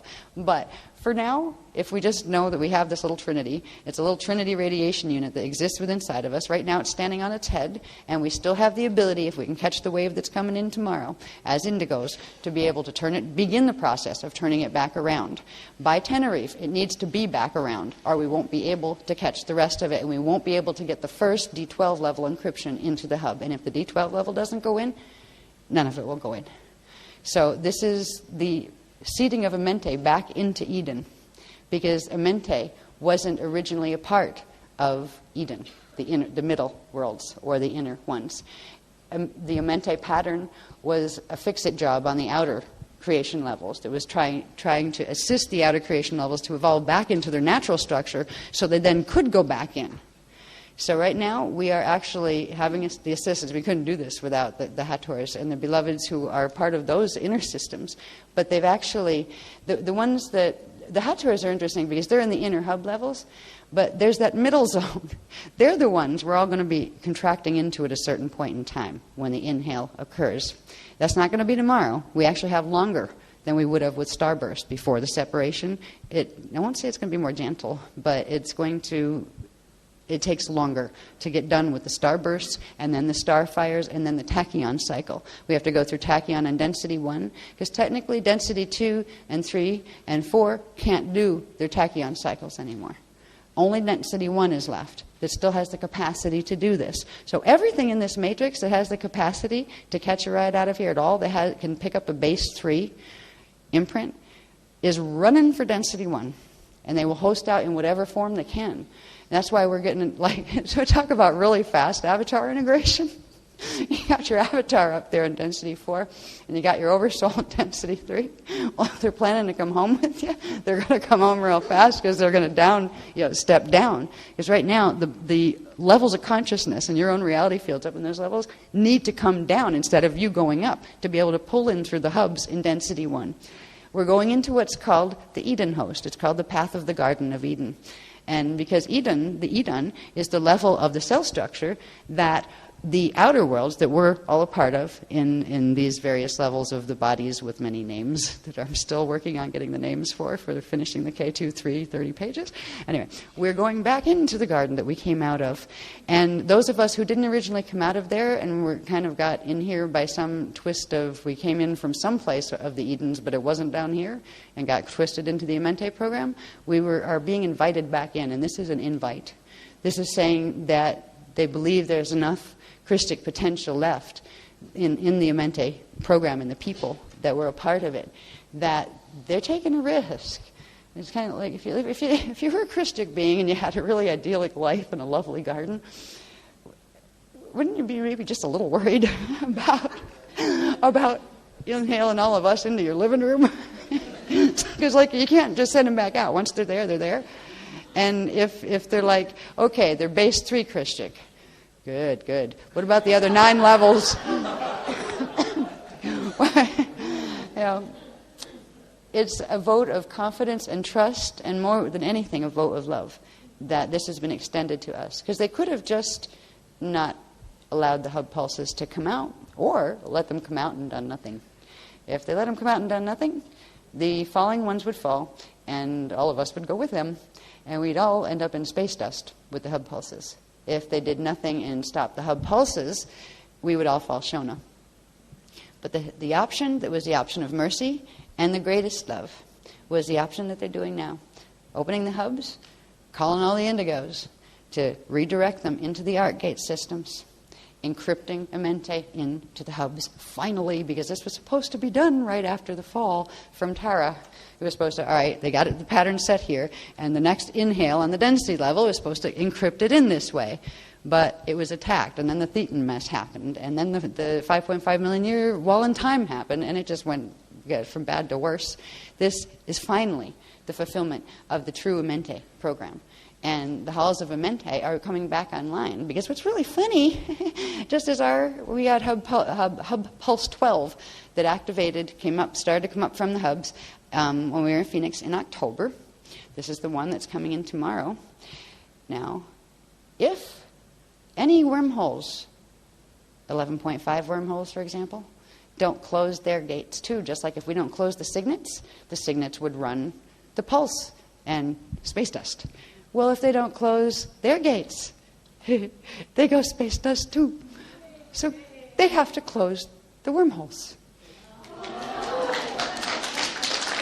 Now, even better is what happens to Metatronic seed atom, which at its core has a wormhole that connects it to something else somewhere else. What happens to that fragmented Taran when you close its wormhole in its center?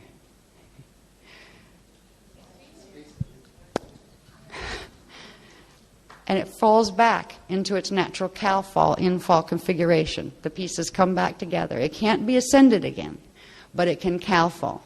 where it can't be sucked at again that way.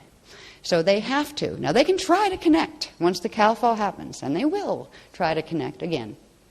That's not going to be our problem. By that time, we're out of here. All right?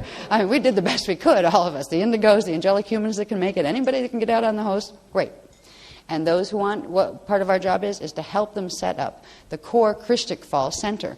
This is where the Hathars, they are a falling Anu race, but they have been nominated by a bunch of the other fallers to be trained to set up an Adonai-like matrix where they're helping, they will be the calm core in the fallen Cal unit, while the other two polarities of the Cal unit fight each other continually and suck energy off each other. This will be the calm, still space in the fallen Biveka unit. Right? This is much better because this is the defeat of Metatron. Because all that they've done with the beast machine and all those nasty little demon seed atoms are going to come apart. Because the core thing that holds them together, which is their link to a foreign matrix that isn't this matrix, a matrix that's not in this particular Veka system, that has to close, or the whole thing will just run the red pulse and it'll go right down and it'll destroy them. And this makes Starburst look slow. Starfire is much more intense from coming up from the hubs. It's very, very intense frequency. I'd say high, but it's more. I think core as opposed to high and low. Think core intensity, right? That kind of high frequency. So they're not too happy about it. And what they're doing in the meantime, they still have control over the Ark of the Covenant temporarily, right? But when Hub Pulse 12 comes through and we bring it on into Arc 12, they better have their wormhole closed. And that goes for every gate on down. So they'll be trying to drag as much through each level of the Ark of the Covenant gates as they can into the Budhara alignment fall before they have to close the gates. They also said this is going to create a very interesting situation politically, progressively, on this planet, where you're going to have what eventually will culminate in a three-way war. And that may not be tomorrow, and it probably won't be. But the foundations are already being set for it. See, there's the... I might as well go with that one. Because we don't have the Shona fall happening, because the Shonas, which require the outfall of the Taran units, right? Because they're going to be severed from their black hole connection, and they're going to fall Cal again, we have the two paths. The one, the defeat of Metatron, that's done. They can only suck as much as they can get off before that gate has to close, and their gates will have to close before we anchor the hub pulse in the arc gates. All right. The other path, though, the path of Cal, actually has two paths within it. It has the path of unity, which is the center path. That is the path that the Hathars are going to take instruction from the Hathors and the other councils on how to set up a Christic fall matrix, and that it will be an eternal host where they will be able to continue to keep the black hole system alive, the quarantine system alive. But then you have the two outer Biveka ones. These are called... Just see if anybody gets it. You might, probably will. It's called Path of the Sovereign Fall. They're doing sovereign things like Keylontic science and things on the sovereign level. It's sovereign because it's not falling Shona, which was being kidnapped fall by Budhara. These are still the falling races that are following a path of Cal fall, not ascension. They are not doing the garden host.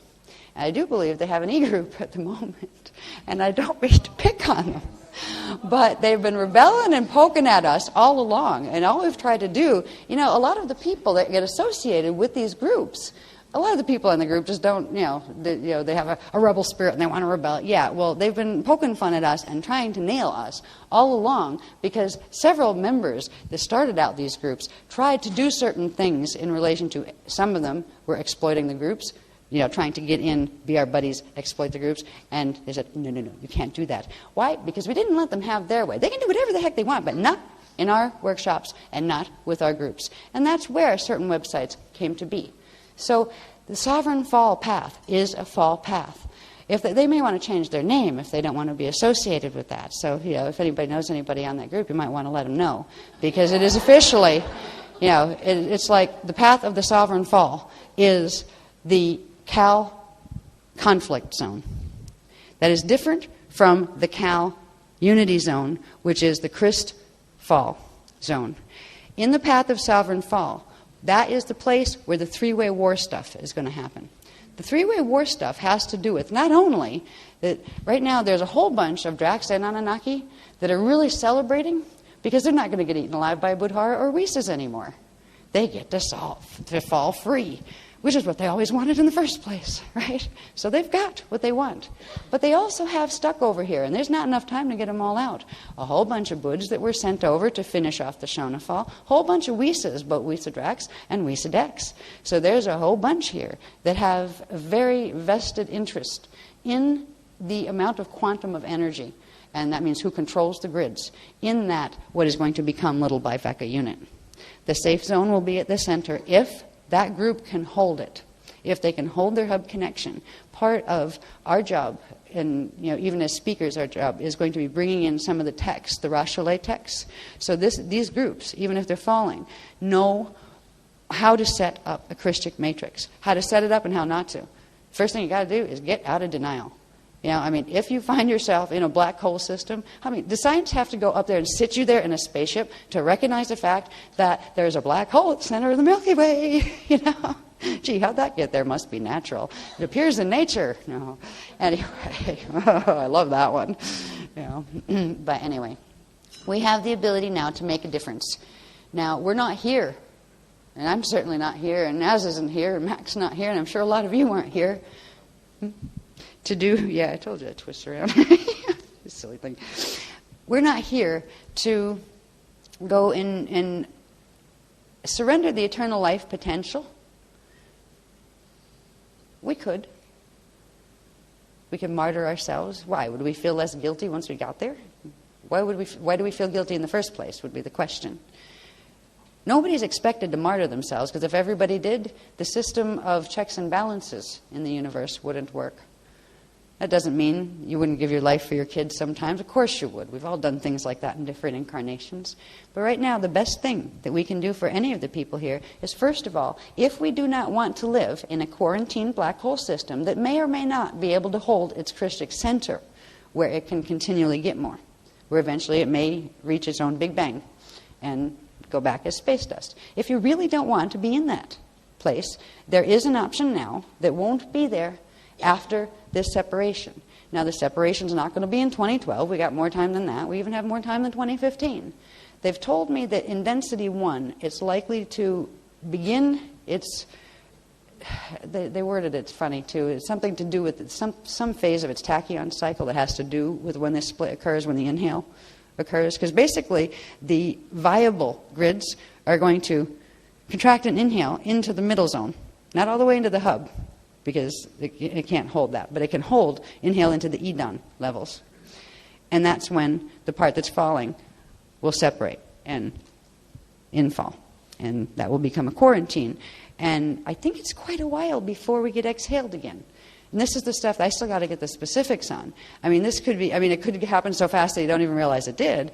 But I don't think that's where it's going. I think there's a whole cycle that we get to spend in there. And I think what it ultimately is going to look like is whether or not a person takes their body with them or not. Because some people will. Some people will just, not... Their bodies aren't going to do it this time. And it doesn't mean, when I'm talking Bardo, I'm not talking go kill yourself and catch a comet. No. Some people are throwing that at me and say, oh, no. No. What I'm saying is, in your natural lifespan, whatever that may be, and that depends on how much frequency you have in your seed atom and how much you'll be able to deal with the frequency changes. If you meet a natural death, it doesn't mean you don't get to go. If you'll just pick it up on the astral. But some people will be able to go into the gardens physically. There'll be much less that do that. It's much harder to get the body ready and to purge out what it's going to take to be able to go through. And the gates we're talking about are the gates to Eden, the Eden gates. And this will take us into reality systems that the only thing I can think of is like the Lilliputians and that kind of stuff. Or what was that book? Gulliver's Travels. That one, yeah. That kind of effect. There really are gates, but these gates that are going to open now, these are the ones that the Quevantilia races pop through every once in a while. but they have to take other paths, so we can't even go. The Queventilliar races, they were mentioned in the Voyagers Volume 1 book, I believe, are what got known as the Yetis. They were actually created as one of the first guardian races here before the angelic humans were put here, but they were too sensitive. They were so sensitive that they couldn't change the environment at all. If they stepped on a tree and broke its branch, they would feel pain and that kind of thing. And with the damage that was already here when they needed a guardian space, they were not tough enough because they were too sensitive. But they've always loved this place, Earth, and they've always assisted when they could. There were times when they would actually come out just like the bird people used to, and they would save, human children if they were running off cliffs by accident, that kind of stuff. The Queventilliar are going to be one of the first contact host races. And there's another one, and some of them are lovely. They look like some look more human, some look more Yeti-like, but they're not ugly Yetis. They're actually quite gorgeous. Very, very pretty features, very kindly looking. They don't really look like apes. They're like hairy, large, kind-eyed people. They don't look like what we call apes either. Like the Yeti image is not even really... What we have is the Yeti image. They have an ape-like structure here in the face, but the eyes and things are quite different. And they're ape-like, you could call them, but don't think of them as just apes, and don't think of them as brutes, because you may find yourself running into one if you're out in nature, especially. They're not going to go sit on your doorstep and say, "Hi, I was assigned to you. I hear you want to come," right? No, they're not going to do that. No, in fact, they're very, very sensitive. And they'll know about, if you have contracts with your own soul level and higher that you're going to get out, you'll already have arrangements, because you'll actually carry the codes with you that would give you a leaning as to what gate you would go out in the event of occasions like this. And there would be keepers on their side, on the Eden sides, that would be assigned to certain gate regions. And there would be a certain point in time where, if you were getting prepared to directly go through, some kind of contact would be made. And it may not be by a Queventilliar first. It may be by a Hathor first. And they come in various different forms. Their main form, they were the form behind the Elohai kitties and those kind of things. But they're beyond that. They're actually beyond what we'd call form. They're kind of like conscious air, and they have several forms, though. But the cat form is one of them. They also have a bird, like a griffin, I think, form. Yeah. And so... The word Hathor goes with a whole set of different races that come out of the specific level of the creation domains that we talked about briefly in the Phoenix workshop. So, and what I'm going to try to do is take all these huge amounts of detailed data and put them in some kind of sequence, so the people, I got to help the people coming to Tenerife. This is an open workshop. It's going to end with this stuff, right? We've got to get them from, "Hi, I heard about Cathara healing," to... Yeah, it's time to activate your Taran, right? In that workshop. So I almost want to run away from home now and go hide with the paperwork.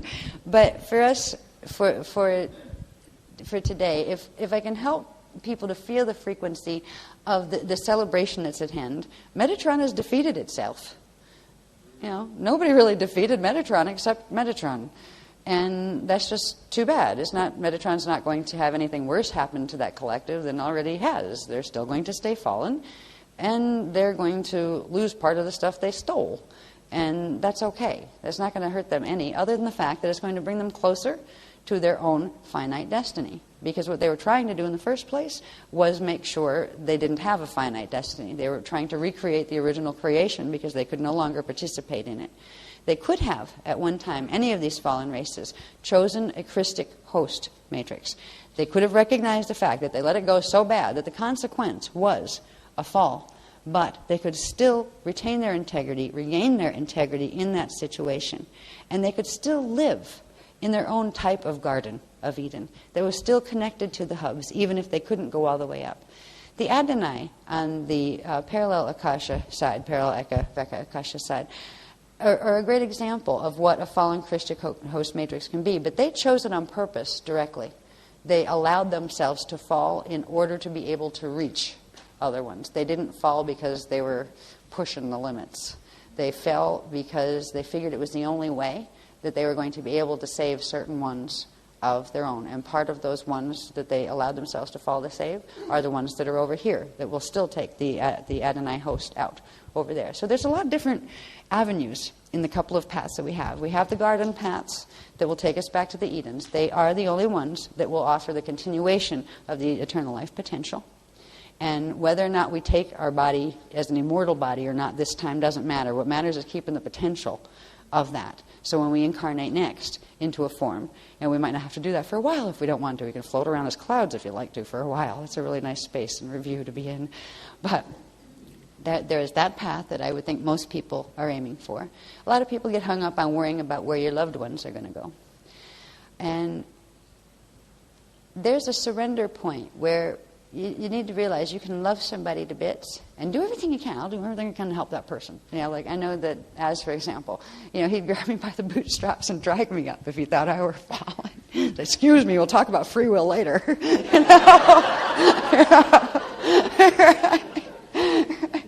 And I'd probably do the same thing for my children, if you have children, if somebody's 13 or 23 or even 500 and acting like they're 13 or 12 or so, right? Say, excuse me, we'll talk about this later. I'm going to get you home first, right?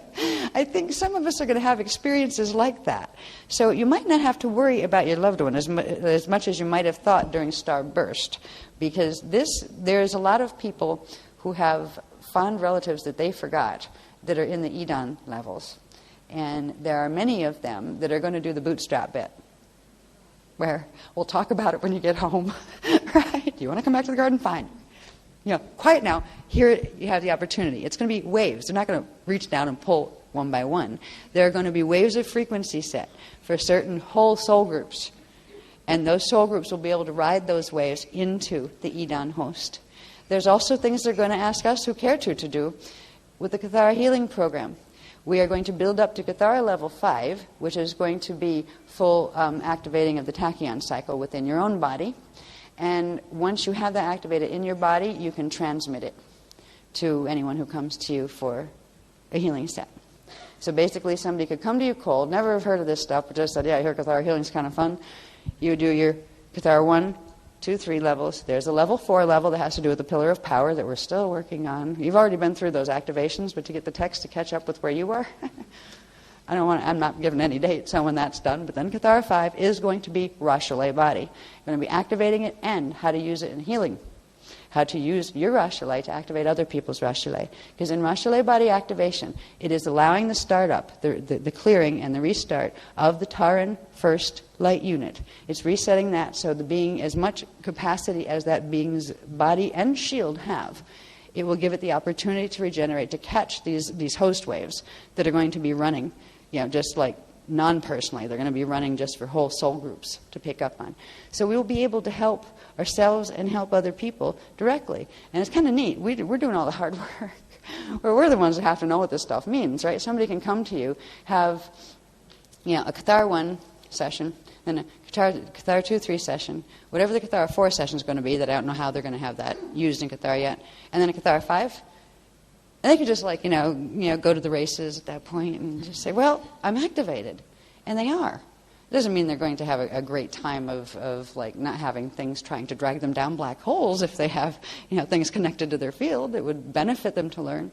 But we are going to be able to transmit. It's like transmitting a level of ordination we haven't had in ages, right? But you don't have to ordain them. It's simply part of the healing gift that is being offered.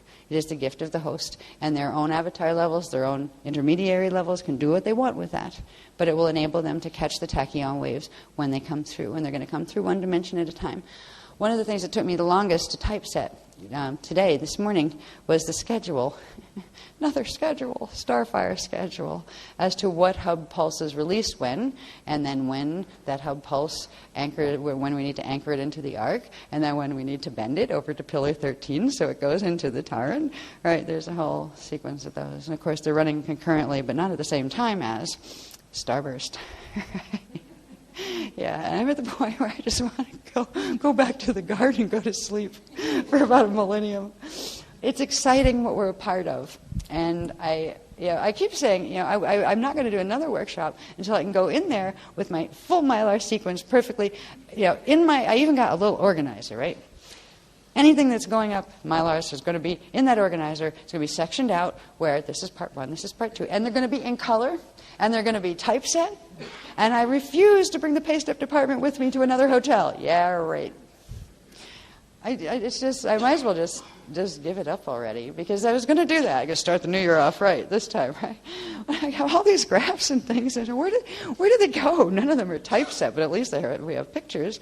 And it wasn't until right at the end that they gave me the chart thing that showed me kind of like where we need to be when and what exactly are we doing, at least pretty much. I'm still working on the summary bit of, okay, we're doing what?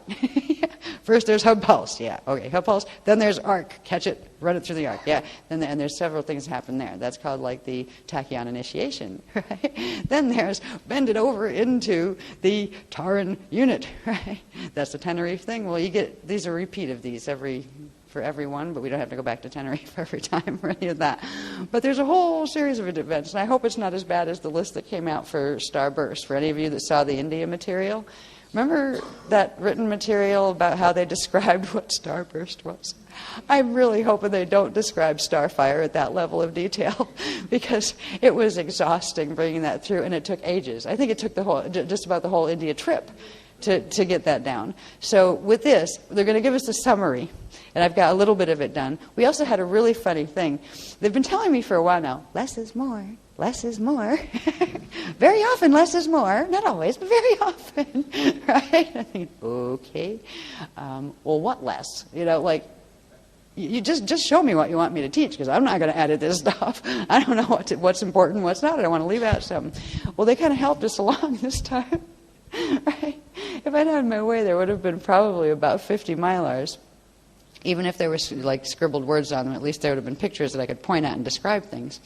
Well, first thing that happened was we didn't run any Mylars off when we left. We were going to hopefully get some of them at least typeset, and then we'd run them off on this little portable thingy we've got, right? Oh, we didn't know the portable thingy, which can print in color, won't print black if the color inks are empty. They were. Okay, that was problem number 1. Okay, I guess we're not going to do that then. So next thing was try to find, okay, hotel has photocopier. Nobody had Mylar films. They managed to wrangle up 15. That was it. When I got the last 3 off the computer, as far as like to print them out on paper to make masters to use, it was number 13, 14, and 15. So there's still the summary chart that's halfway done that's going to go somewhere by tomorrow morning. So at least, I don't know if we'll get you a copy, right then. Like there's one of these workshops where if you can, it wasn't even meant to be a workshop. There's supposed to be a dinner. We're just people that want to hang out together for a Festival of Light. Good. Whatever. So I will show you. I'm going to take a little bit of a break before I go into Picture Zone. And I'll leave this up for if anybody that hasn't seen that. You can just kind of look at some of the things we're going to talk to. I really hope they just send somebody in for this one. Send in an Iani. Send in a Queventillier. I don't care if a lovely 8-person teaches us this, but can I please sit in the audience? This stuff, they have a sense of humor, though. The one thing that always catches me is this one, the fib of Nochi, spew all. Oh, God. These are the Hattors. They do have a sense of humor. They can be really, really funny. And what they're talking about is the Fibonacci spiral, of course, and how that's actually causing a spewing of all the energy. And it's a fib of no chi, which is energy, right? Right. I mean, I'm not going to go into this one right now. That's there. It's on the website still, I think. If anybody, is it on the website? It's somewhere. We put it at some place so people know. It's with the Tenerife stuff? Okay.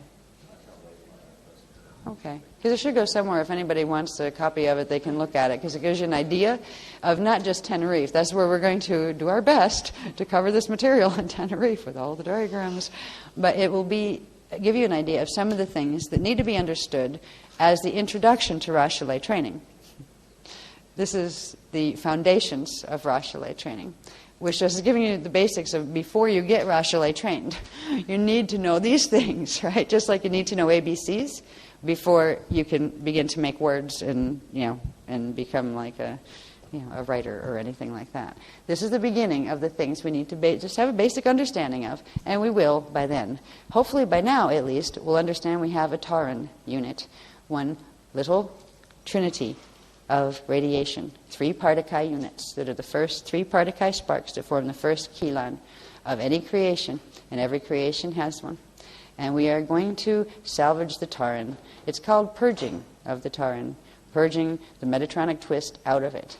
And it was interesting because ages ago, when most of you know that I am a walk-in, and the person, indigos are. We went through that. So if this is a surprise to anybody, you need to touch base with old indigo workshops where we talked about how all indigo ones do have to do your density 2 level self comes in later, and your higher level self comes in later, because you can't hold a fetal pattern and you blow it up because you're coming in from too high a frequency. So anybody that has an issue with me being a walk-in like they did the last time I said that, I'm sorry, but yes I am, and if you think you're indigo, so are you, so don't point fingers at me. Right.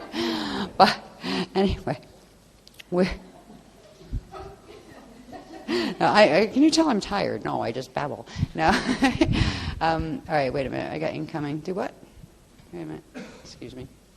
I got Ma online. I haven't heard Ma in a while. He's usually around, but it's usually the Hathor Council that's talking. Okay. Now? All right. We're being asked to do, for those who would like to catch the purging of the Taran wave, there's a quickening bit that's coming through within the next minute or two, and he said this is just kind of like hold, reach up, and catch if you want to begin catching the wave. If you feel comfortable with the activation that we've talked about that's taking place in the morning, is a good time to catch it. I'm going to sit down here and I'm just going to let them run you through whatever it is they'd like you to do to catch this. And somebody please remember it. I'm glad we're taping this because I never know when this comes through, it gets gone. It doesn't even record in my memory. All right.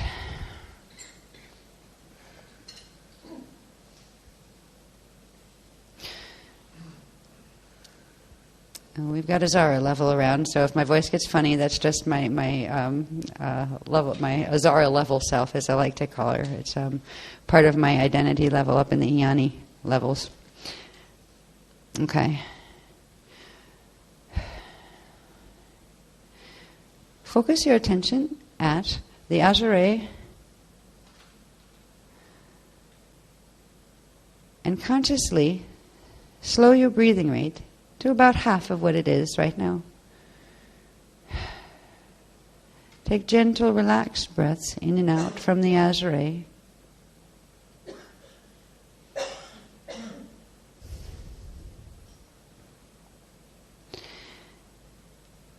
If you're familiar with the techniques of breathing with your arcs and your pillar, you can consciously bring the arcs into focus. Up on the inhale, down on the exhale, pillar up on the inhale, down on the exhale.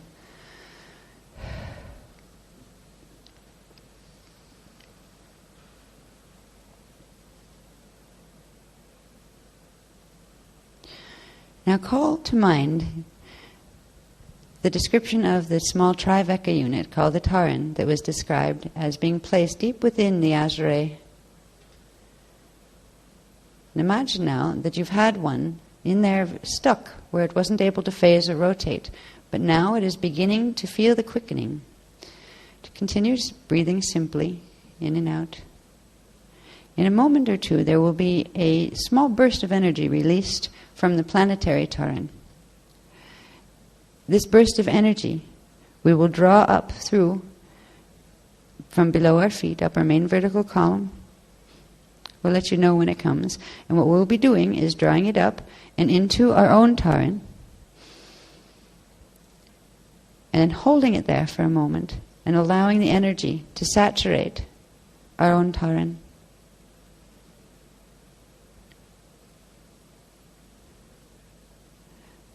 Once we have done that, we'll exhale gently, and we'll see a pale indigo glow come around our Taran. Remember, our Taran is still upside down. We're going to begin the process of turning it back upside right. All right. In about the count of 6, we will be feeling the pulse come. 1, 2, 3, 4, 5, 6. Inhale upward now. And to the Taran at the Azrae and hold. Visualize beautiful indigo light inside of your eyes, inside of your head, and around the Taran.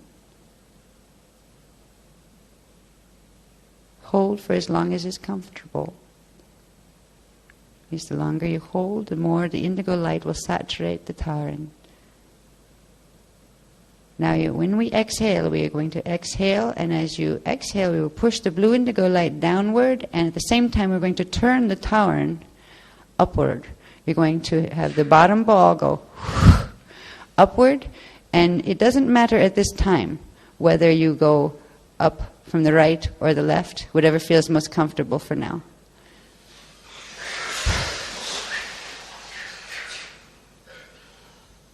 And hold with the lungs empty for a moment. And then draw a pale golden silver one stream of light down from chakra 14 very quickly into the Taran. And imagine a ball, a kasha-shaped ball of golden silver one light is forming around the Taran that is now being held in its proper upright position.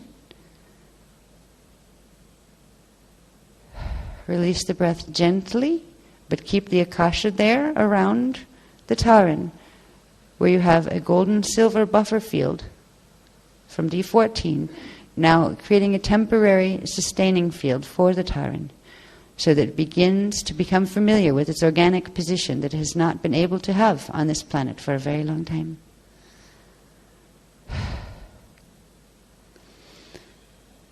That is enough for now. There will be more activations. In fact, there will be several that we don't even need to walk you through, but you may notice them yourself. If you think, we find it very funny because our hosts here, often both of them go through menopause on a regular basis when these heats come through. Because sometimes when particular cycles of the Taran are purging, when the reversed currents are being turned back around, you may get heat flashes. And it doesn't mean you immediately need hormone therapy or anything like that. We tend to get them more than your average indigo will have to because of the roles of speakers that we play at the center of the shield. But purging of the Taran does involve some interesting biosensations at times. You may find that maybe one chakra or a couple chakras begin to flare, where you can literally feel as if somebody turned a jet on, and it gets really hot, and you can't stand the shirt against it, and you're like going like this kind of thing, and maybe just the front or the back, or maybe both, but sometimes just the front or the back, which is really weird. It's very localized. Sometimes it's just a wave that comes up your whole self, and in a second, you're just covered with sweat. You go, can't breathe, and then it stops. And they get cold. You know? So these temperature fluctuations, they have to do with DNA chemical changes that are happening because of the frequencies that are running through. When we start working with the Taran, this is going right into the core of the anatomy. This is what has held the mutation fully in to the bodies and the atoms, because every atom and every tiny little quark actually has its own encryption pattern, and it has been twisted. When you have an upside-down Taran, you have a reversed set of currents running through all of it. We're beginning the process now of going right to the core because there's no time to build up to that anymore. This is beyond Cathara 12 stuff. This is stuff we weren't going to have to do. If we did starburst alone, we would have made it through the plus 90 shift, which was more like another 90-degree shift compared to what we were already doing at Hithara and Hithalon, right? And we would have ended up in the Adonai time track, and we would have had several million years of evolution to get to the point where we'd have to worry about doing a tachyon cycle. But Amente wouldn't have got encrypted in that case. Amente would have fallen, Shona. This way, the fall is free, and so is the rise. And this way, we need to get our tarns going and reclaim our towers. T-A-U-R-E-N. Now, when we get into some of the other stuff, you'll find out about ers and ors and ruse, which are reversed ors, right? All these things have meaning, right? When you look at Partakai anatomy. We even have, if some of you might remember, we talked about Partakai 1, the un, un, the un. And then we had Partakai 2, which was the A. And then we had the A, actually, which has to do with the flame at the center of Partakai 2 that's created. Creation mechanics, first creation mechanics. Well, we get ers and ors in the same type of ways. So all of these words that have to do with the things we teach, they are all core encryption. One of the biggest things we're going to address in Tenerife is going to be, what is encryption exactly? We've been getting a lot of transmissions on encryption. And encryption, in a nutshell, you could really easily say it's, the core vibrational pattern something has. It's much more than that. It is a vibrational pattern, yes. It does have a vibrational signature. It is a vibrational signature of energy. And it is the part that can never, ever lie. Everybody has an encryption that is different from everyone else's. And any set of beings that experience the same reality field at any given space-time moment share a similar encryption with each other, or they wouldn't be seeing that reality field. It is the encryption that we do not have of the Amenti pattern yet in the inner and middle hub worlds. That encryption, that core vibrational signature, needs to be reset. Now, what if an encryption isn't just a vibration? You think a vibration of what? Is it like, if you think of strings vibrating, well, that's a string vibrating. Vibration requires a medium. We're talking like hydrogel stuff.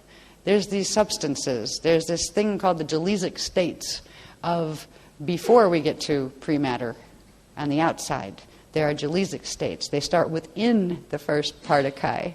It was bad enough going to the first Partakai and trying to analyze what the first Partakai did to get itself to create manifestation outside of itself. The encryption information is taking us into the first Partakai from the first thought form of Source, and how that thought form gelled and became a gelesic state that is different. There's thermogelesic, hydrogelesic, all sorts of gelesics. So there's a whole bunch of different things that we're going to learn about encryption. And encryption is what we need to put back into the hubs so we are able to complete a tachyon cycle. Now, normally, if we try to do a tachyon cycle and go into the hubs, we'd be vaporized because our encryption is not in there. It is the fact that the arc gate, once the indigos can anchor the hub pulse because of the adenate indigos that are among us, they can anchor it. They can bring it up through the arcs, then the rest of the indigo shield can access it. Our encryptions will be carried in with that first pulse. So before the hub circulation opens, the encryption is literally being set on the first arc that circulates in. And that's why we can prepare for a tachyon cycle. What it eventually means, tachyon fields are what a lot of the scientists are trying to figure out how to do because they're invisibility fields. Well, if you're at least here, you figure it's going superluminal, faster than the speed of light, which means you can't see it. Right? Well, at least. And you will probably be the first to be contacted.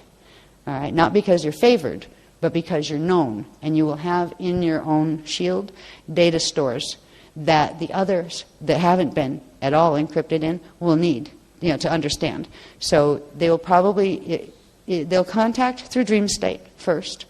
Or if you're quite open, you may just get it telepathically or feel a presence with you. But that doesn't mean you immediately say, "Oh, hi, you must be a Hathor. I'm just going to hang out with you." For months I had the Hathor High Council, even though I knew who they were, and I just melted into a blob of love in my heart. I could just, I'm going home. Oh, they're back. I want to go home. I could feel them, their encryption. I knew who they were, but it is my protocol to put them in file 13, and there are certain stages of angles that I need to, on my multidimensional stack, check them out on, whoever they are, in order to make sure they are what they say they are. So you need to do this too.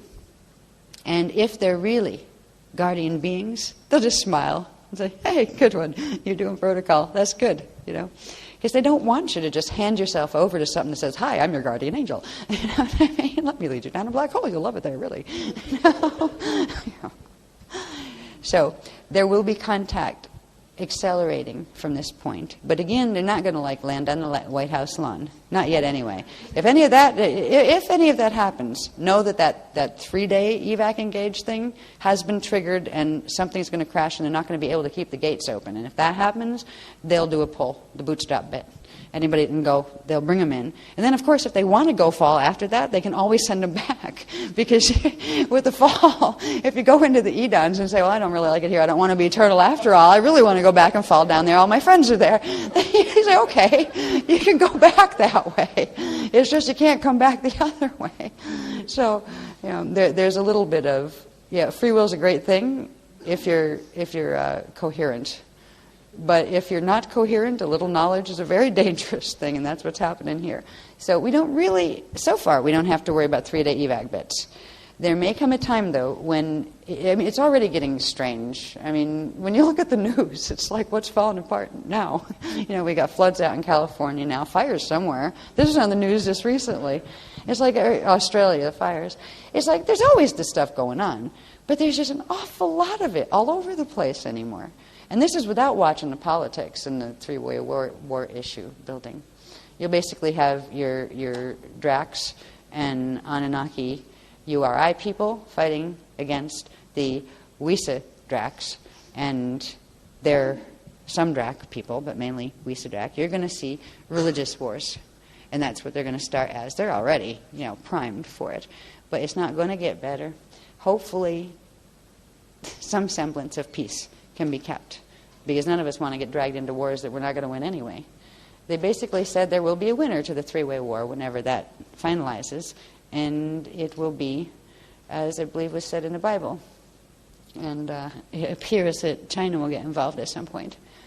And they will, because of, let's say, the remnants of other places that decided to help them out at the time, not yet, this is a future thing, because of which of the ones that were stuck here from the other systems decided to help them out. They had superior technologies, and they won. That will hopefully be after, where we don't have to be here to witness that kind of thing, because they don't have to let that happen. The sovereign fall people do not have to let that conflict go that far, but they have to stop competing for grids and start cooperating and working together if they want to avert that probability in their matrix. But that's going to be a quarantined probability that they can play with, and it's very strong it's a very strong imprint that is set. So the Hathars will be the ones in the Cal Fall Center that will help to create a different option, and that's where our teachings fit in. That's why it's still worth writing books and not just talking about it. Because these books, they'll edit the heck out of them. They'll change the names. They'll put their own characters in just like they always did. But they have to keep a certain element of truth, or the frequency changes and it'll break the axis encryption link to the hub. See, some of the fallen races just don't get it yet. You can lie through your teeth. You can be the greatest silver-tongued, what there is. You can con your mother if you think you're so great at it. But one thing you cannot do is con your encryption. You will carry what you are made of in the form of the Jaleesic matter states that are at the core of your quarks. That doesn't lie. And that is the truth by which your consequence will be drawn to you in the universe. No matter how much you whine, no matter how much you don't think it's fair. And every idea you hold has an encryption. And it either supports where you think you want to go or doesn't. So encryption becomes a fascinating thing, a tool. If we can realize that every thought we think, every word we mutter to ourselves, even in our head, everything, every item of clothes you wear on your body has an encryption. And that doesn't always mean organic's better, by the way. Sometimes it is, sometimes it isn't. Organically what? Is it buckyballed to death? Is it genetically modified to make sure it's more pure? Pure what is the question, So it's not always what it appears on the surface. But we're going to be taught to become local masters of encryption, first starting with our own selves. Because through that encryption, we'll be able to not only first anchor what we need to begin our Taran tachyon cycle. But we will be able to begin to use the tachyon cycle, because see, once you get tachyon cycle moving, your creation power starts to come back. So you better have a handle on your head, on your brain. You better have a bit of your own mind control happening, or you're going to see all sorts of purging of the tar flying out through your hologram. Yeah, because there are encryptions that don't belong there, that when your tar begins to heal, it will kick them out and turn them back around. And you can intercept them and heal them. You can we'll be creating healing screens to absorb some of this stuff. So when it's coming off our crystal body, as our Taran kicks it up and says, that's a Shona program, that doesn't belong here, right? Just manifest it and go through 20 years of karma in 3 days. No. It could be that bad if it wasn't being done the right way. But they're going to teach us how to use the mind to create specific encryptions that will allow us to burn off some of that stuff so we don't have to trip over it and walk over it. Because, I mean, I would hate to say, I've seen accelerated karma cycles, which means basically accelerated clearing cycles, and they can be really nasty. You know, you sit in the middle of your life and go, what else can fall apart? You know, what did I ever do that was so bad? It must have been really, really bad. I must have been terrible somewhere for me to have done this. And that necessarily isn't true. It doesn't mean you were a bad person or you did anything bad, but it does mean you got a jumbled up encryption that's trying to clear itself. Yeah. So we'll be taught ways to do this. There's a lot to learn. I'm gonna go for break now. I don't know how long I've been going here. It is 3:35. Okay. Well, is there a break time for, like a set break time that they were supposed to have or anything? Okay. Okay. So that's like coffee break or whatever. There's some kind of scheduled break, and I think I went past it, but they're being nice and waiting. What? What? Run it till 4? From 3:35 to 4? Yeah, okay, that'll work. And then I'll get the Grafton bit out, and we'll play with that for a bit. But anyway, thank you for being patient. Thank you for... Well, I just want to thank you before you go for doing one thing. That's being able to catch information on the fly like this. You know, this is hard for me because I would like it to be perfect for you. I would like it to be so easy where it's like, oh yeah, all the pieces fit together. I just want to thank you for being able to take the little bits of things in workshops like this that I'm able to bring to you and find something valuable in them and realize, yeah, there's a lot more to this and it all does fit together even if the sequences aren't together yet. Just thank you for being with me with this and for still showing up. Anyway, have a good break and we'll be back at 4. All back again. Kind of waiting on the warmer shirt thing, but we don't have to wait for that. As is being nice and going up and getting the shirt I was going to wear over this. It's freezing to death. You know, usually I get really hot when I'm on stage, but these activations are running really cold in the last since about 3 this morning. I was doing really bad heats for about 4 days, like where you just can't sleep. You go to sleep for an hour and you wake up just like you can't lay on the bed anymore because you feel like you're laying on hot coals because your chakras were so hot they heated up the sheets, that kind of thing. But from about 3 o'clock this morning, the activations have been running cold for some reason. So if you get any of that, you know, either extreme, the hots or the colds, it's definitely connected to these Taran or pre-Taran activations that we're doing. Remember the purging of the Taran thing, only in words. By when we went through the walk-in, walk-out process, we did it conscious, me and Katie, which was, it's kind of funny because Katie's got to come back. She went to density 2 when I came in, you know, downscaled with the indigo walk-in. And she had to go through a process called purging of the Taran in order to finish her walk-out of density 1 to get into density 2. And we spent about 6 months in, like, sharing the body, literally, where we were consciously aware of each other, and she knew where she was going, and I knew where I was going, and she was, like, teaching me how to use the legs, and I was teaching her how to get up the chambers. Right? It was nice. It was like having your twin sister right in your head. It was really fun. But she went through this whole process for about a year before of what they'd called purging of the Taran. And, thank you, I didn't know what exactly it was at the time, but now we're learning. And I found it interesting that she was taken through these activations when it was her time to get out of density 1 and to literally go up. So the fact that they're teaching us this now gives me a little kind of like a giggle, actually, like, ooh, we must be getting close now. Excuse me a minute. Disrobe and re-robe. Oh, no.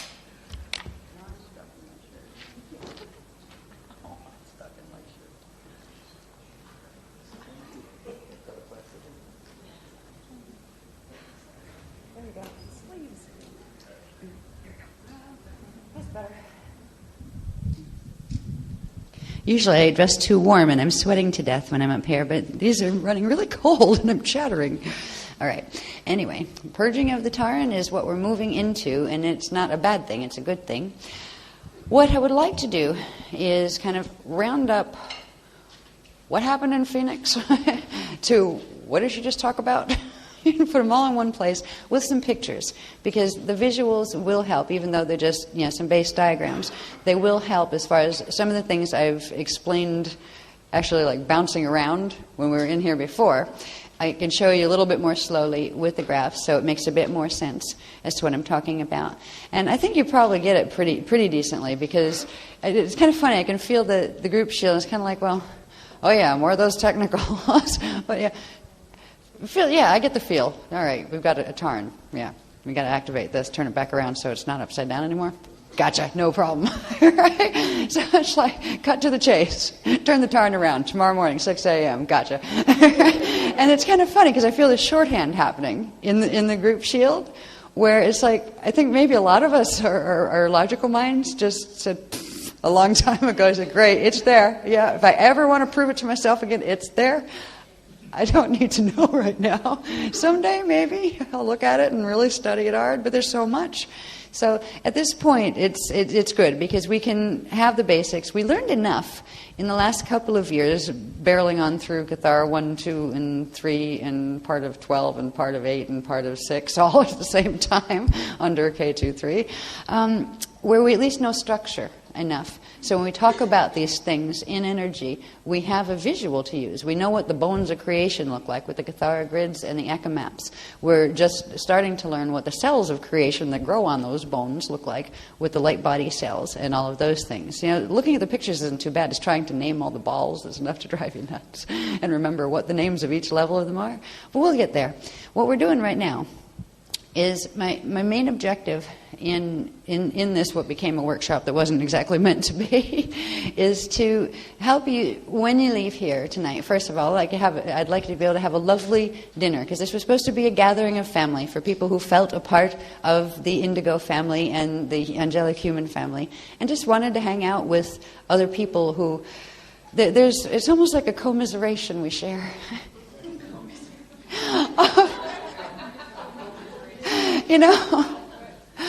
A little knowledge can be a dangerous thing. A lot of knowledge can be really overwhelming. And it's really interesting because it created kind of like a club all unto itself that had a secret code language, and we never meant to do it that way. But there's so much to learn that the people who actually have progressively been learning, it's like you go try to talk to your neighbors about this, and they just call up the fine young man in their nice white coats to come and take you away to the local funny farm, right? Because they think you're nuts. But we know we're not nuts here, and you at least can be with people that care about the same type of things you do, and that have the courage that each of us have had to muster to actually keep going with this. Because this is a path of courage. It's a path that has said you need to look at everything you're being told out there, and you don't have to believe this.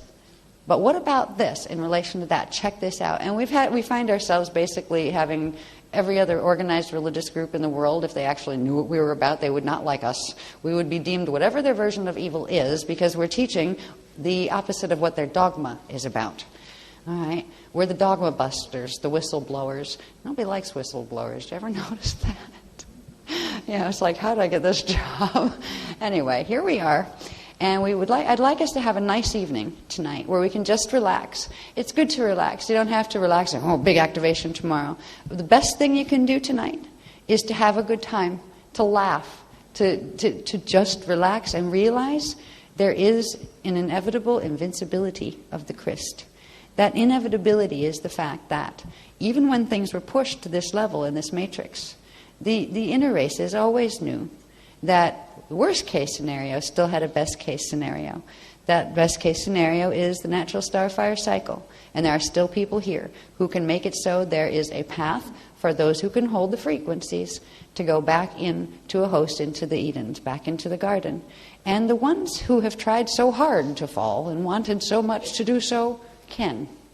And we'll leave them alone at this point. We'll stop dragging them up by the bootstraps and saying, no, not this time. So if you really want to, okay.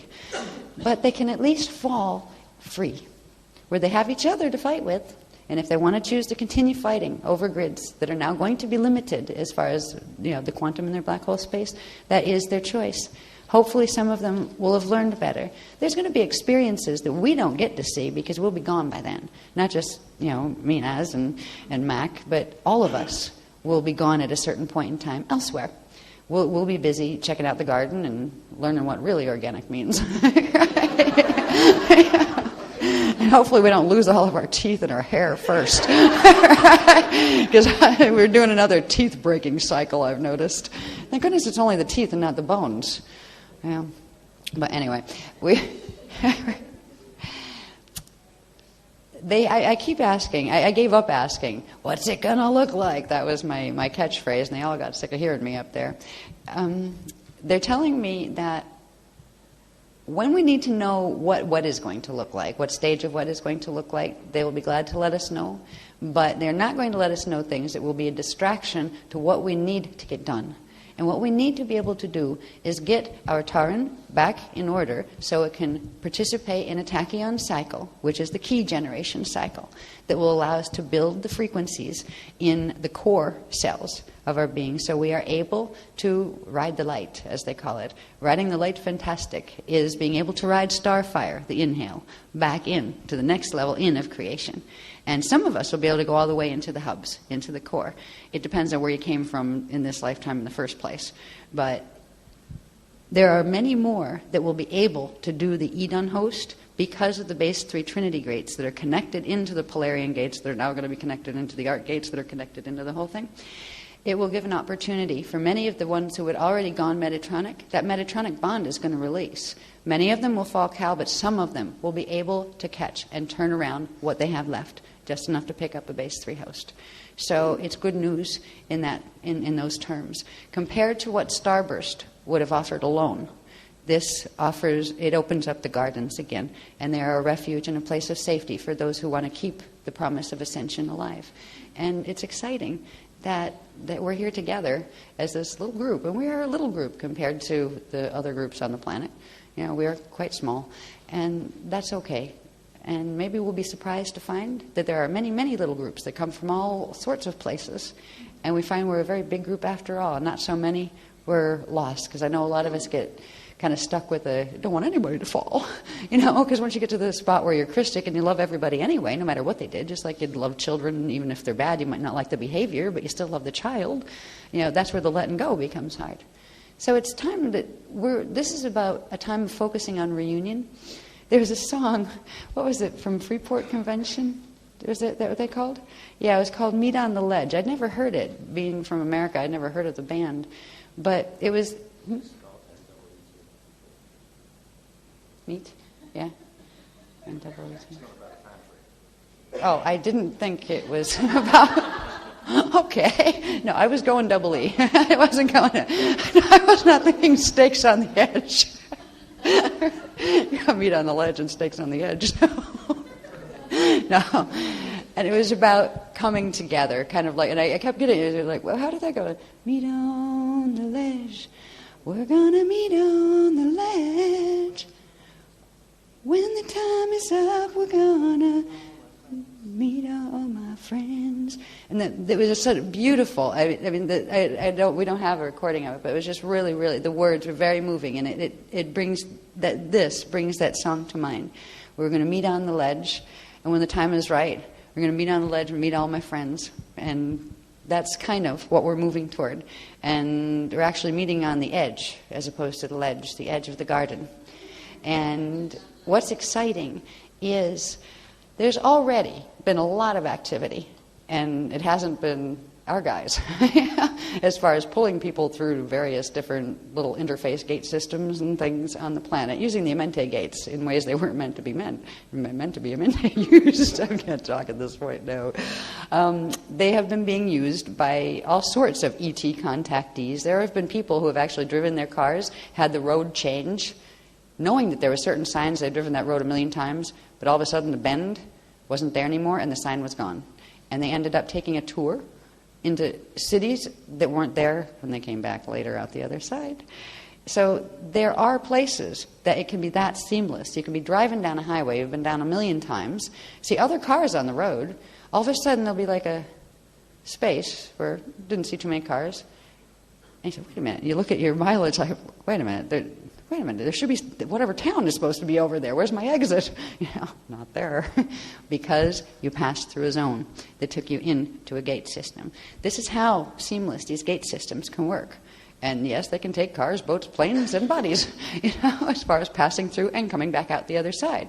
There's a lot of people in the UFO movement that have weird experiences like that. There's also a lot who have missing time. The only thing that's missing is their memory of where they went. They weren't missing, really. They were elsewhere. And these gate systems, these types of gate systems, though the negative ones have been using the Amenti systems in the wrong way, they also can work in the right way. And now that the wormhole creepies are going to have to close all of their little wormhole interfaces into the Ark of the Covenant gates, the Ark of the Covenant gates are what the Amenti gates originally ran off of. Now, we reset Amenti during 2003 Hitharo when the old ones fell because they were connected to parallel Earth, and parallel Earth did fall. Right now, we are a VECA system, a PCM VECA, with an arm missing, the PKA side, that is literally chopped off at the 11.5 level. So as we spin, we're spinning lopsided. Now, anyway, when I talk about the Eka-Veka system, we come back to the bones. And I use these particular, I'm going to start you here, and most of you have seen these a million times, or at least a few times. These particular versions started in India in January, where I used the white tube effect. Now, you can't really see it when it's just in black and white. Someday I hope to paint these. In fact, they want me to paint them without numbers, paint them as artwork for coding grids for mass marketing, like just paintings, pretty paintings of interesting tubes and tunnels and geometrics. We know what they are. And they will literally bring the pattern in to the mainstream spaces. That is part of what resonant alignment imagery is going to be about. And there's a lot of things that can be done with these. It's nice to have the little key, too, down there that says, yeah, and this is that, and that's gate number this, but you don't have to. You could have this beautiful painting on the wall of some big office building. And at a certain point, that space could activate. Yeah, and become an interface gate tributary. So we're going on an artist mode. I'll talk about that later. But what I wanted to point out here is when if I ever get a chance to do these as big three-dimensional canvases with really pretty heliotalic colors, all of these, these are just the listings of all the gates, right? Figured I'd put them there for reference because I'm always trying to dig them up. Where was that one? Where was Arc 7? Oh, I know that one. Mesa. This is just a bit short. I don't think it... Yeah, uh-oh. Don't want to mess up Noel's neat tapestry here. Yeah. You caught that, did you? Anyway, I have these drawn in double line this way because what these are send through. So I use these sometimes when I'm showing the structure of the bodies by themselves, just so so we understand the structure of the bones and the balls. VECA system. This is in its start spin position, right, where you have the PCM density system here with the density 1, 2, 3, and 4, and then you have the PKA parallel side here, density 1, 2, 3, and 4, and then you have the primal light, parallel primal light ones, PKA primal light, and they're on top of ours. This becomes important because this becomes a pillar of power that phases together, an ascension tube, and this is their pillar of power from the PKA anti-particle universe side. And this is our primal light field that goes with theirs. Now on the other side of this, and this is shown on these two, but not quite as tubular form, just so you can see it distinct, this is the parallel akasha, right? Where it interfaces. It's like a plate. If we looked at this in a flat term as a shield, it would be like on the other side of the plate. If this was the front of the plate, that would be the back of the plate. There's another set of these, but they're at this axis. And this system spins, and that system counterspins. But they're actually spheres of energy with tubes and bone structure that are spinning through each other. So this is the basic structure of what I'm talking about when I talk about gate systems and all of that. There's also the things that we began to learn about in in the K23 manual in terms of healing, which were the Laetore and Laedore caverns and the Shalaya caverns and those kind of things. These are larger energy structures that actually form the outer parts of the ascension chambers that these are part of. It's kind of funny because these diagrams are growing to where the 30 pages that are still being new pages that are being promised for the K23 manual, where I had to get the dissection on all of the spheres and how they all work together. So that's why it's been taking so long. And by the end of today, you'll see at least some more of that. We'll see where the 7 higher and lower heavens are, the havens and the havens and such, because these are names of these balls. But it starts with the bones. And if you notice here, now in any one Cathara grid, you have the shield, the density 3 shield. That's where the Rajna would be, right? The Rajna point. So that point on every one of them would be the Rajna flame. Now here it's on the primal light level, these two, and this is on the density level. Here's a sphere that runs the Rajna. That's the monadic base shield. All right, that's a sphere of energy, not just a circle. The thing that runs the Azare points, that is the Veka base shield. That's the next sphere out. And I do have a feeling the Edons connect to this one. I just have, I'm trying to get, there's a more ball structure. These are just the basic balls, right? Then we got lots of cells in those balls that come out at different angles in very specific proportions in relation to the Cathara grids. So this is why it takes a while to get these diagrams together. Here, running what would be the Iyumbis, right, the Iyumbi levels, is a sphere that's the Eka base shield. And here, running out here, is what's called the Rashale hub on the Akasha level. So if you have the Akasha grid here, the Rashale hubs, if you take the point, that would be the 9. So if you're on a little Cathara grid, it would be the 9, right? They run 9, 4, and some of them run 10, 3. But they run at this axis. It's another Cathara grid set. And this is where you get into the inner hubs. And it's from those places that these more outer creation spheres, they're more in the outer level of, say, step 1 was Partakai 1, and then step however many steps there are is the end of where this stops growing, right? Would be the outer. All right? So I'm getting, there's still more. I can't describe it as well as I'd like, because there is the bit about it expands from the center, which means the core ends up as the outer visually, but it's actually, you see what I mean? If it expands out, if you have one thing, it makes a cell, then it makes another cell, and that expands the first cell out. So what was the little one becomes the big one around it. If you keep doing that, what came first ends up on the outside. But I think there's a stage where that reverses. So it's a bit complex to get all of the structure. That's why I haven't gotten all those graphs together of those 30 pages yet, because I'm still trying to figure out who's on first and what expanded and exhaled and what inhaled and did what and where exactly are we. But what I do know is these are correct as far as the Iyumbi run, the Azare run, the Rajna run, and then when you have where all the 12s connect up here, you'd have the core flames of the Eka. This is where you'd have the Eka. Our Eka that goes with our Akasha would be this set here. So that would be Eka 1, and that would be Eka 12, right, up here. And you'd have, I think we got 6 on this side. They're not marked, but this would be the Eka. This would be the parallel Eka running through and spinning in the opposite direction. So this just gives you a basic orientation of the spheres and the tubes running through them. Because we can think again in terms of each of these double lines, and even these single ones, but this is just so you see the difference between one Eka and the parallel one that's running on the other side. But if imagine that these are tubes, and these are spheres, even the little circles are spheres, and these larger circles are the base spheres that run through the whole thing from the Akasha level, then we're going to find that there are more spheres that run through these, and somewhere in here we are.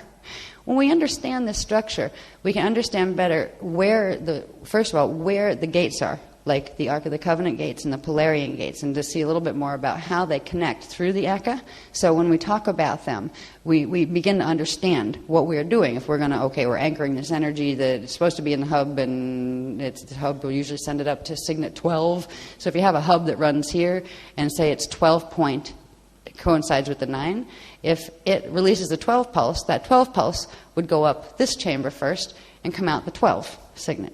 and then step down from there. So there'd be a correspondence. Gate 11 on the hub would connect with gate 11 here. Now what we've got to do is interface that process, because none of those signet gates can deal with holding a hub pulse right now. And what they will be able to do is these will close, and that will redirect with the indigo shield into what's called the ARC gate set that runs this way. Now I've started to do the diagrams that show more clearly where the ARC gates sit and where the Polarian gates sit, so you can get a bit of an idea. But it all starts with just understanding that basic structure of the Akasha God seed sphere. And remember, when we're in start position, we're down here in density 1. One thing that was fascinating in all of this was trying to find the stuff that they had talked about in writing before, singly, like, all right, there were 5 Ariyahuva bodies and 3 Usetahuva bodies. Then we had radial bodies and stuff. Where does all this stuff fit in? How do we get 5 of these, 3 of those, 8 of those, 7 higher heavens, 7 lower heavens? Okay. These were all things that piece by piece they'd talked about in different parts of the work before. Trying to figure out, what are they talking about in relation to this structure built on the Cathara grid maps? That was taking a while to get pieces down, and it wouldn't come all in one translation, because it was having to overstep the fact that what it is what the natural structure is in the system is actually twisted partially into a partial Metatronic pattern. So it actually bends the information when it comes through, and it blanks out parts that aren't compatible with the Metatronic part. So you have to do all sorts of interdimensional mental gymnastics just to anchor a line and get it back into its sequence to get all these pieces together. We finally are starting to do that. So I hope the presentation here tonight will help you to understand a little bit better the parts of your own anatomy, because right now we're looking at gates, stargates and universes and that kind of thing. But this also applies to your own structure of your own light body system. This is your real light sound body structure. And the Huva body, that's just the beginning, actually, or the end. I'm not sure which, but which came first, the chicken or the egg? No, that's part of the outer creation. Now, how it ends up inside this one, don't ask me yet, but hopefully by Tenerife I'll be able to explain that. But there are spheres in here as well. These are the ones we're dealing with when we activate Pillar of Power and those kind of things. That's the beginning of being able to access these larger domains. And it's somewhere in these larger domains that has something to do with the Rachalet level. I'm trying to figure out where exactly the Edons fit. They're somewhere in between here and here, I'm pretty sure, but I have to see exactly, because it's all very specific as to the proportions of expansion with each Cathara grid level, and that's all tied into the how many days of creation. And first there was 1, and then there was 2, and then there was 3, and then there was 6, and then there was 12, and then there was 24 and 48, and this is all the building out of the cells. That's coming in Tenerife. If we can know we have this, we can start with this to understand more, like the ARC gates, I think, are next. Or no, actually, this is the passages. We talked in Morocco briefly about the passages and the passages that run through our Vecca system. I'm still talking about our Vecca as if it were our Vecca quadrant, as if it were still on this start spin rotation. But anybody that's followed the work knows that in Hithara 2003, this axis was already over here, and as of January 2005, we're up here, and we're moving, rotating this way. And with the starburst effect, we were supposed to go up this way and then finally end up over there, and I forget what year it was, 2017, I think. Well, it's going to change a bit, what we need to do at this point, because we're not going to make the swing, because this particular arm that is actually the PCM universe now, it's marked as the PKA because that was the start position. But that's actually going to tilt this way, and this central axis is going to tilt and connect here to Tellus and Echo 1. And this has to do with this, what we're doing in Shasta has to do with connecting to Tellus so it doesn't do rapid fall. So it's a slower, more controlled fall. It can't stop it from falling, the PCM from falling, now that its Tarn, its core Tarn light unit on the Vecca level in the Azarea of the Vecca is reversing. But we can slow the process down enough for the parts that can get out to do to get their tachyon cycle accelerated enough where they can pull in and contract into the middle levels of creation when this does do its final fall. Now we'll see what fall means, because we think of the Tribeca configuration. And if you look at each one of these Vecca quadrants, and there's a diagram coming soon that shows a circle around each of the 12-dimensional Vecca quadrants. So you have a circle around this one, and a circle around this one. And that, I believe, is the size of this circle. Like if you find that these are the size. So this could actually be a Cathara grid that you don't see that's the same size as these. Right? That creates a trivecca light unit with the things at 45 degrees, and they phase together along this axis. And that's where it's supposed to spark.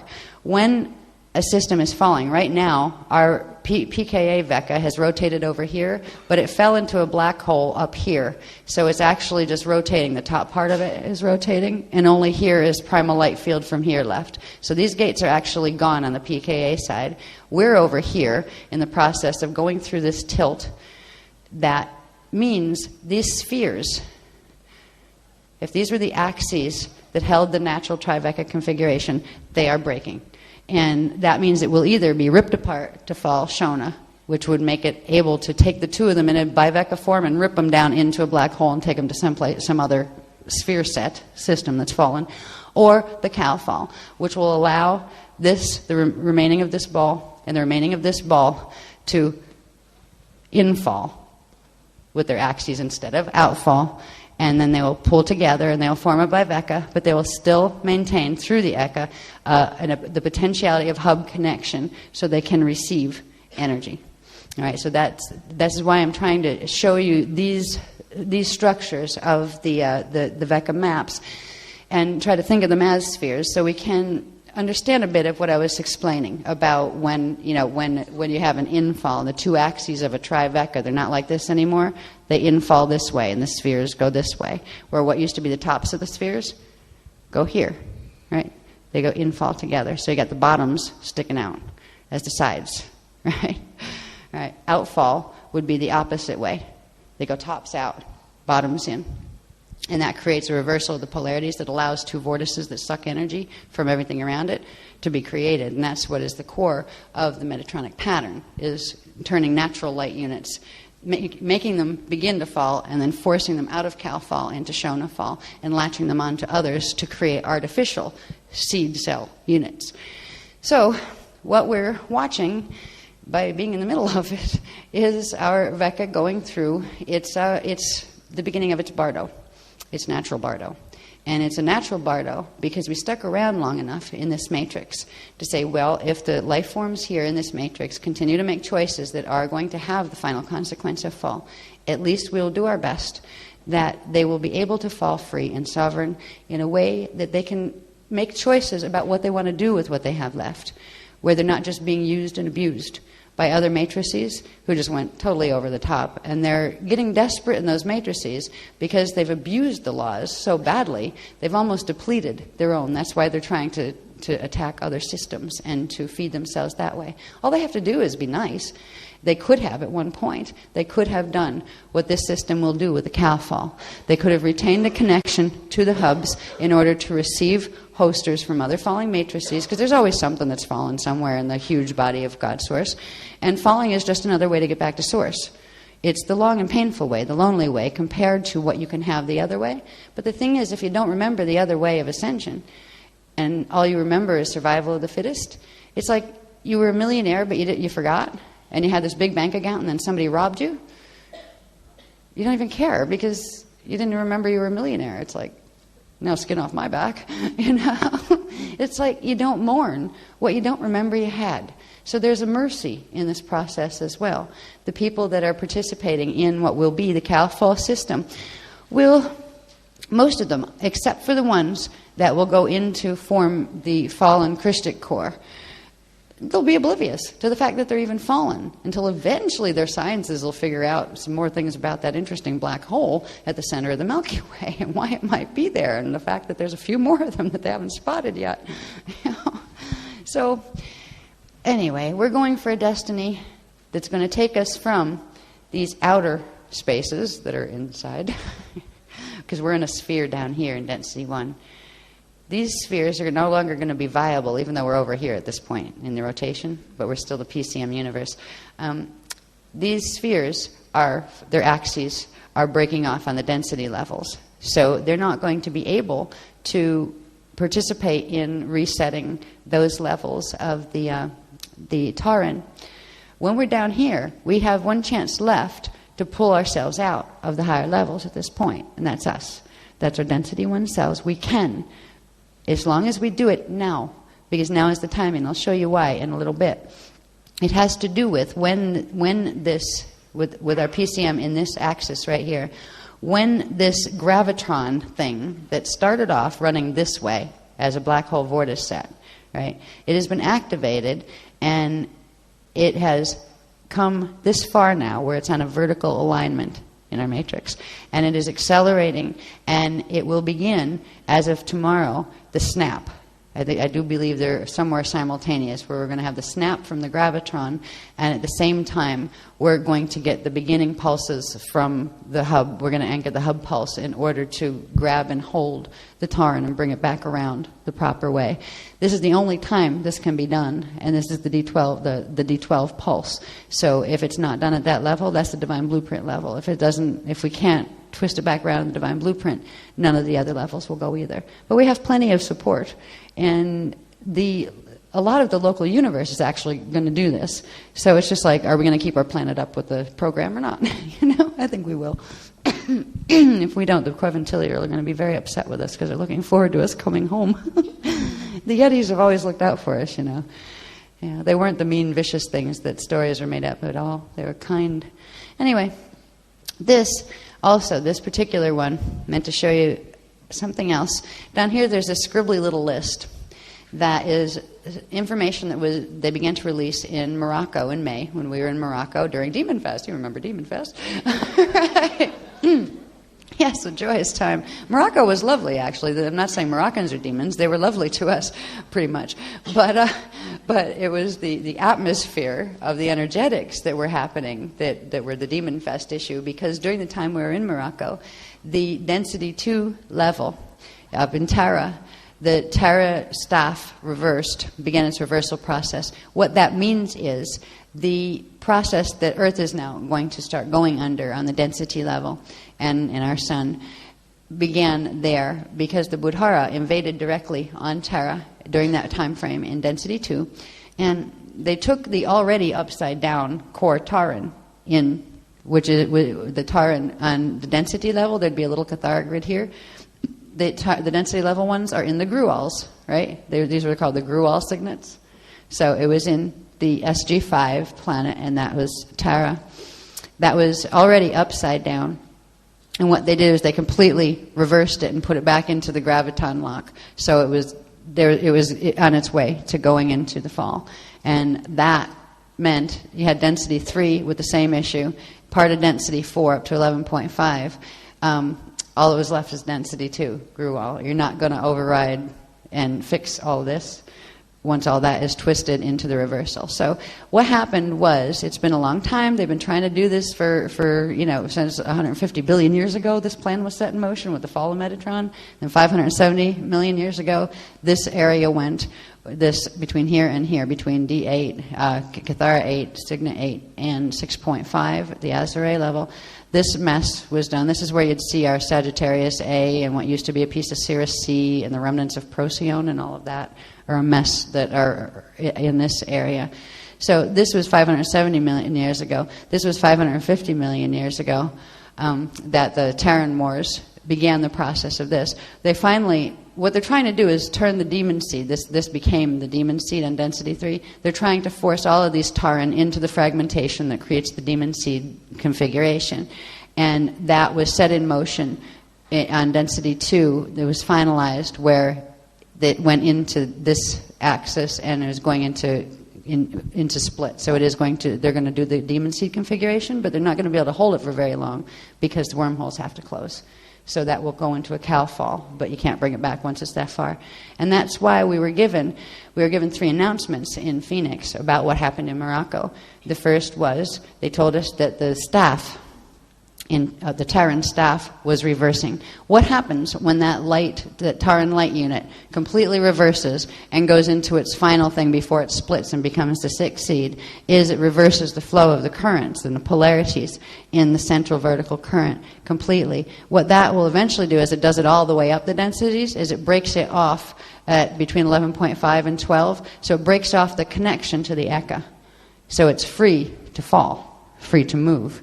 So it becomes a ball of light that you can change its axis on. It's no longer anchored into its original creation cells.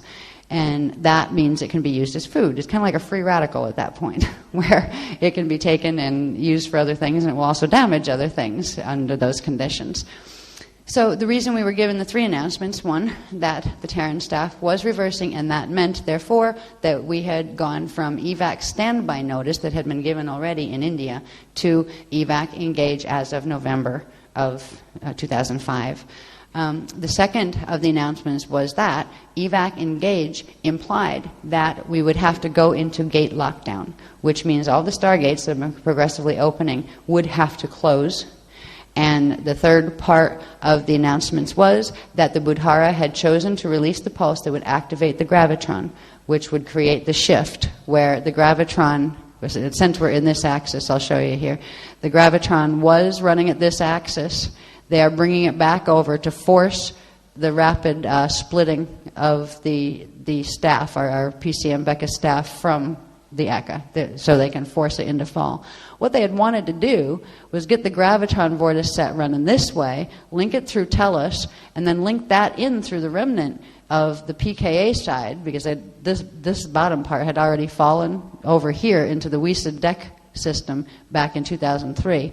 But they wanted to link it through. The Buddhara wormhole interfaces through here, through the Wiesa deck wormhole system. So they were hoping to link, even though we'd managed to get away from them and over this far in our rotation, they wanted to link the gravitron through Tellus and pick up the wormhole connection, and then literally use our ball to spiral through and take out the Wiesa deck Drac black hole that's over here, take them out, and take the whole thing down into the Wiesa deck black hole. They really didn't think that the races from the inner and middle sets and the hubs would say, well, we're going to let the hub gates go. I mean, we're not going to start them. You triggered their activation. We're going to let that run.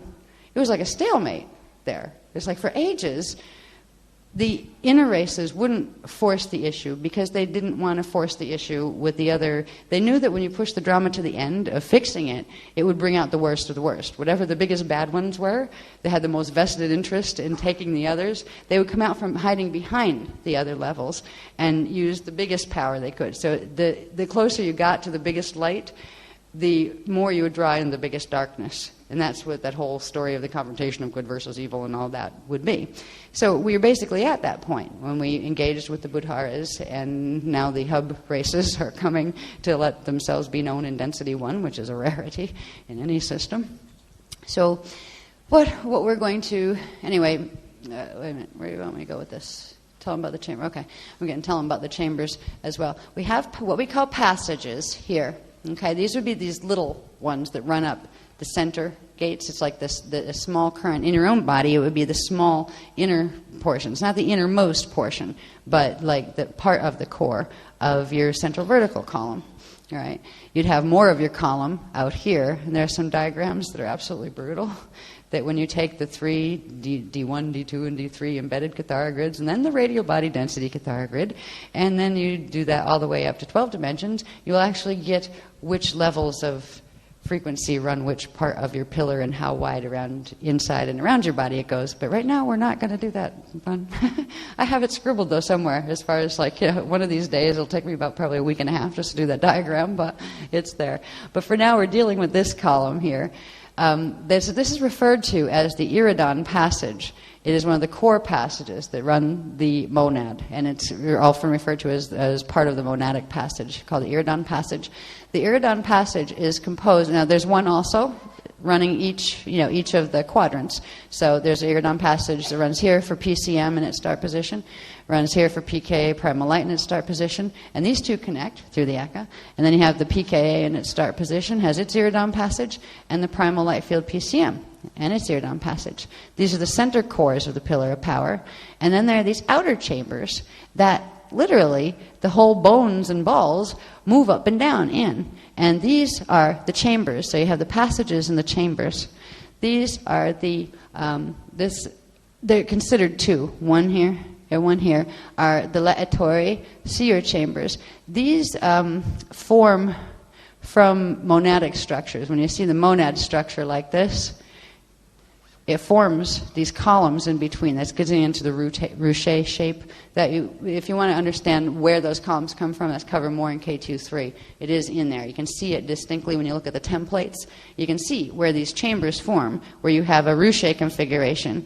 In between those little V-shaped forearms of the ruche, you have chambers that form. Well, these chambers are spiraling passages. They're seers standing pillars of light and sound, and they're like a tube that the veka, remember that these are balls, phase through. So the Cathara grid, the pillar, the chamber runs with the bones. So the bones are actually sliding up and down the chamber, where the balls would stick out beyond it and actually run through the chamber, sparking.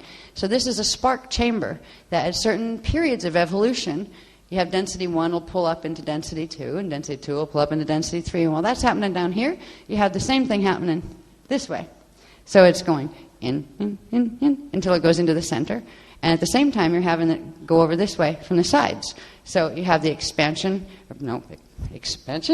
out, and contraction back in.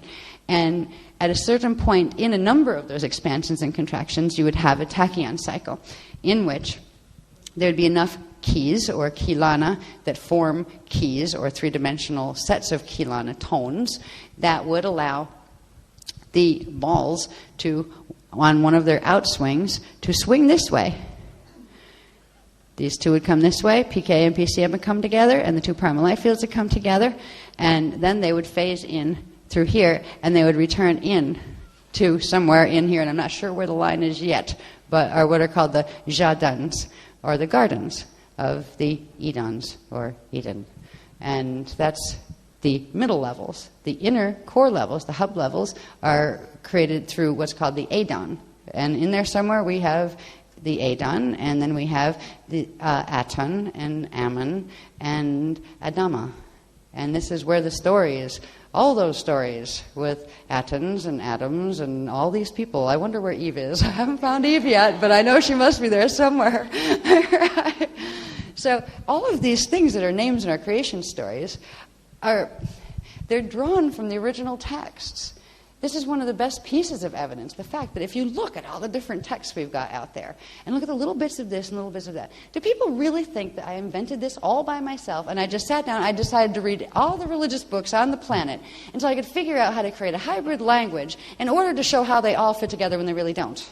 Or could it possibly mean that they all came from the same source and took little bits of it in the first place? Because they all actually talk about the same things, different pieces of the same things. And the sound tones that are still used in those stories are the original sound tones that were given in the Anahazi language because they held the core encryption signature.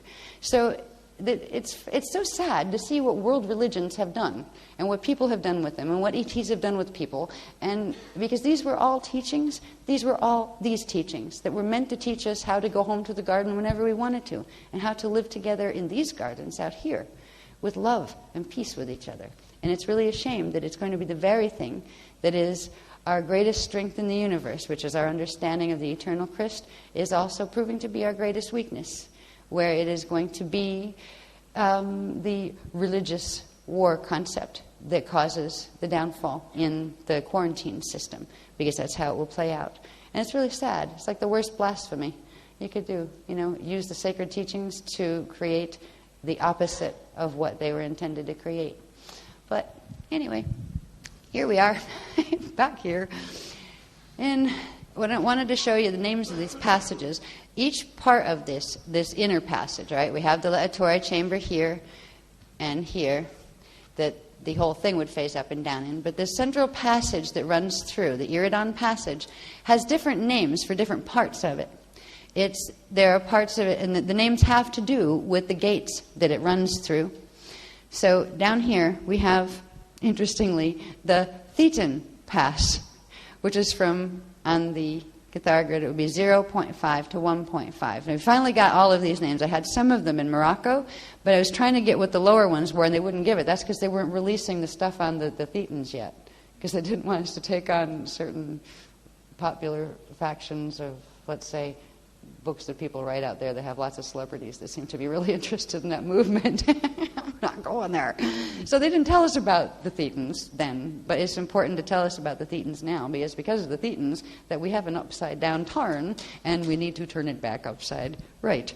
So the Thetan pass is down in here from 0.5. It would be 0.5, that would be 1 to 1.5. So this little area of this passage here, this central passage, would be the Thetan passage. That's where they came up from the black hole system. They actually came from the Weisse-Drac black hole system, cut through some part of the arcs that were compromised, popped up in the Weisse-Drac system, and got out real fast by going through the Thetan passage and raiding us through the Iridan, through Eridanus, which is Epsilon Eridanus, which is universal SG2, and from there to Earth. And they cut through, on the galactic level, they cut through Venus from Epsilon into the Venus galactic gate 2, and then into Earth. And it's really funny that this Benjamin mess took place 75 million years ago, so that's real recent history compared to most of it. But this part here is the Thetan pass, 0.5 to 1.5. Next it's called the Epsilon pass. It's the one that runs Epsilon. That's where we had early on the Epsilon sequence, which was a certain sequence of codes and a technique that you could use that would give you some degree of protection against certain type of little invader nasties. And at this point, we need a lot more than the Epsilon sequence to get us to safety. But we are doing fine. We still are very much online with the. You can't get much. Well, you could probably get higher, but you can't get much deeper than the hub races as far as into the core of creation. And if Source started with its first expression within itself as the first particle, and stuff expanded out from there, the closer to that core is the closer to Source. And that's what ascension means. It's expanding back out and then contracting back in. I got to find what point that happens. Then I'll know where's outside and where's inside when it comes to the creation sequence. But right now, at least I know the structure of, and they're calling these these are the outer worlds because they're some of the last ones to manifest. So we're down here in density 1. We have the Thetan passage. We have the Epsilon passage. Next we have the Eartha pass. Now, URTHA, Tha, all right? Those are the two sound frequencies. Is a reference to light. Actually, we find out probably in Tenerife that it's a very specific type of light that has to do with encryption, which I'm not going to go into right now. But Eartha was the original name tone of what we call Earth now. But Earth alone is not the allness of allness. Oh, that's a new word. Allness of Eartha. Before the fall from Tara, it wasn't as if there was only density 2 and there wasn't a density 1. There were still an SG3, an SG4, SG2, and an SG1 before Earth became SG3 and our sun became SG4. SG4 is a sun that was called Sala, and this was a star called Eartha. And Eartha was used to host the piece of the Amente shield that was called Earth, that held the universal 3 Stargate configuration. That's why Earth is universal 3. It was put into Eartha, and our sun, Sol, was put into the host, Sala. So Sala and Eartha were the original gates of density 1 that went with this whole structure. And when this fragmented, those fragments were stepped down through the immediate void flame, through the Iumbi, into here and here. And I'm trying to get the angles on this too, where you can show, I'm trying to get the precise angles on how the galactic grid runs the shield this way, because it's a real interesting configuration. I remember looking at it and saying, why doesn't anything else look like that? You know, like anything else that connects in any of the places. Our little solar system sits here like it's tacked on in the wrong spot or something. And they kept saying, that's the Amente interface. That it didn't start there, no. So we're working on those diagrams too that shows